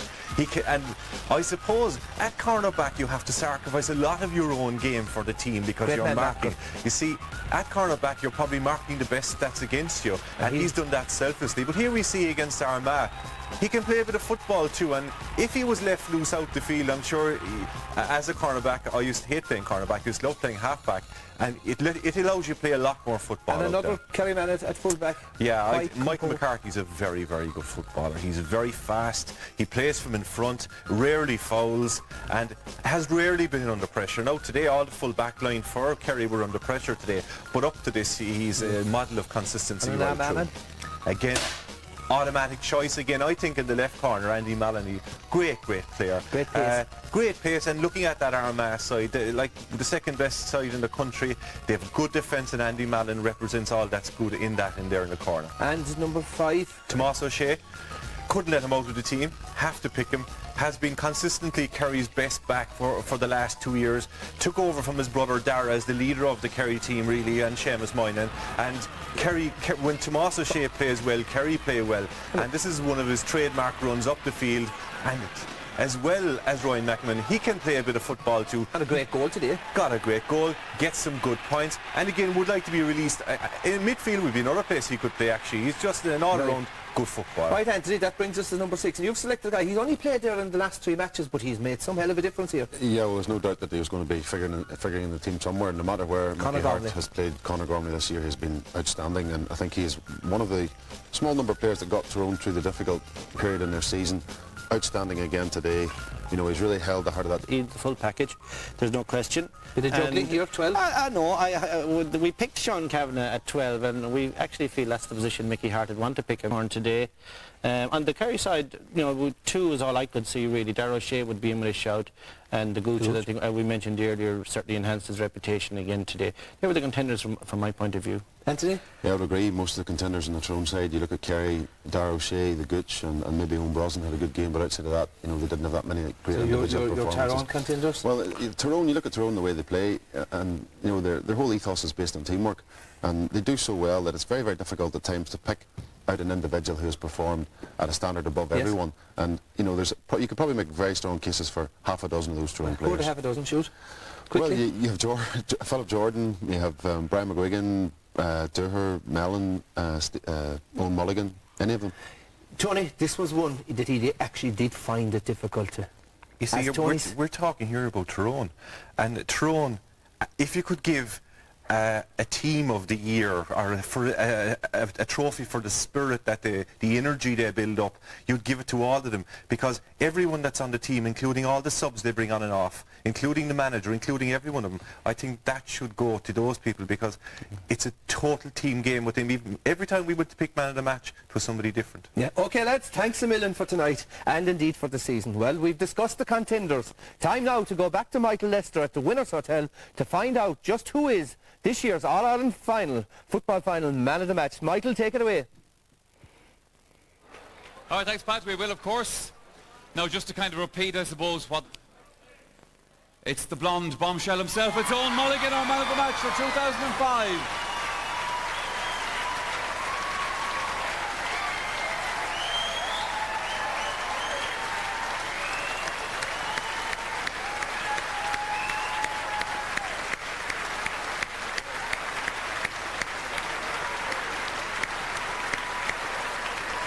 Carney, a very proud Tyrone man.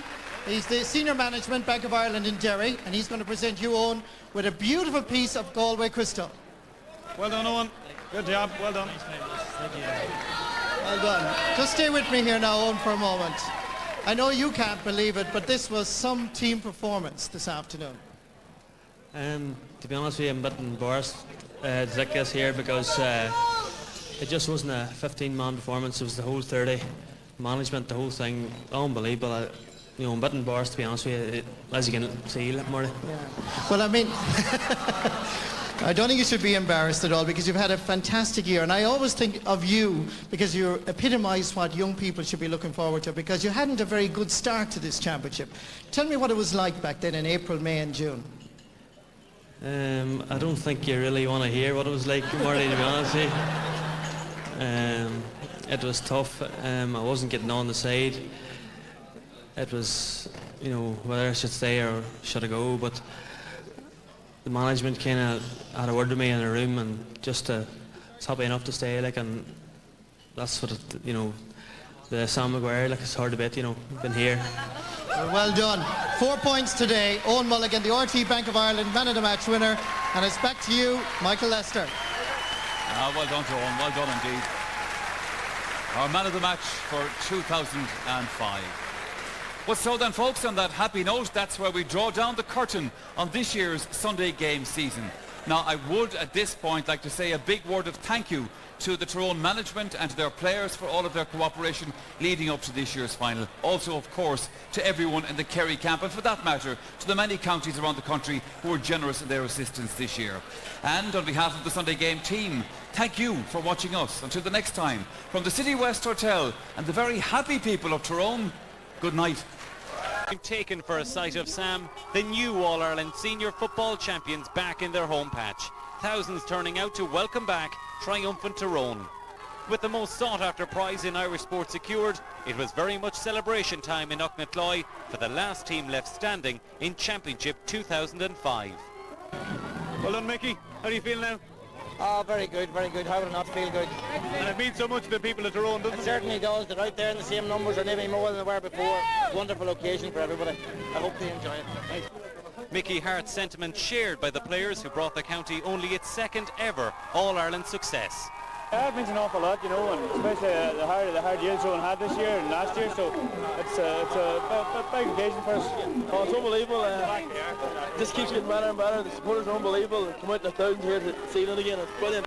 Well, it's unbelievable. Just get to thank all the ones coming out here. Like, out here today, it's just unbelievable. Like, it's about as good as it gets.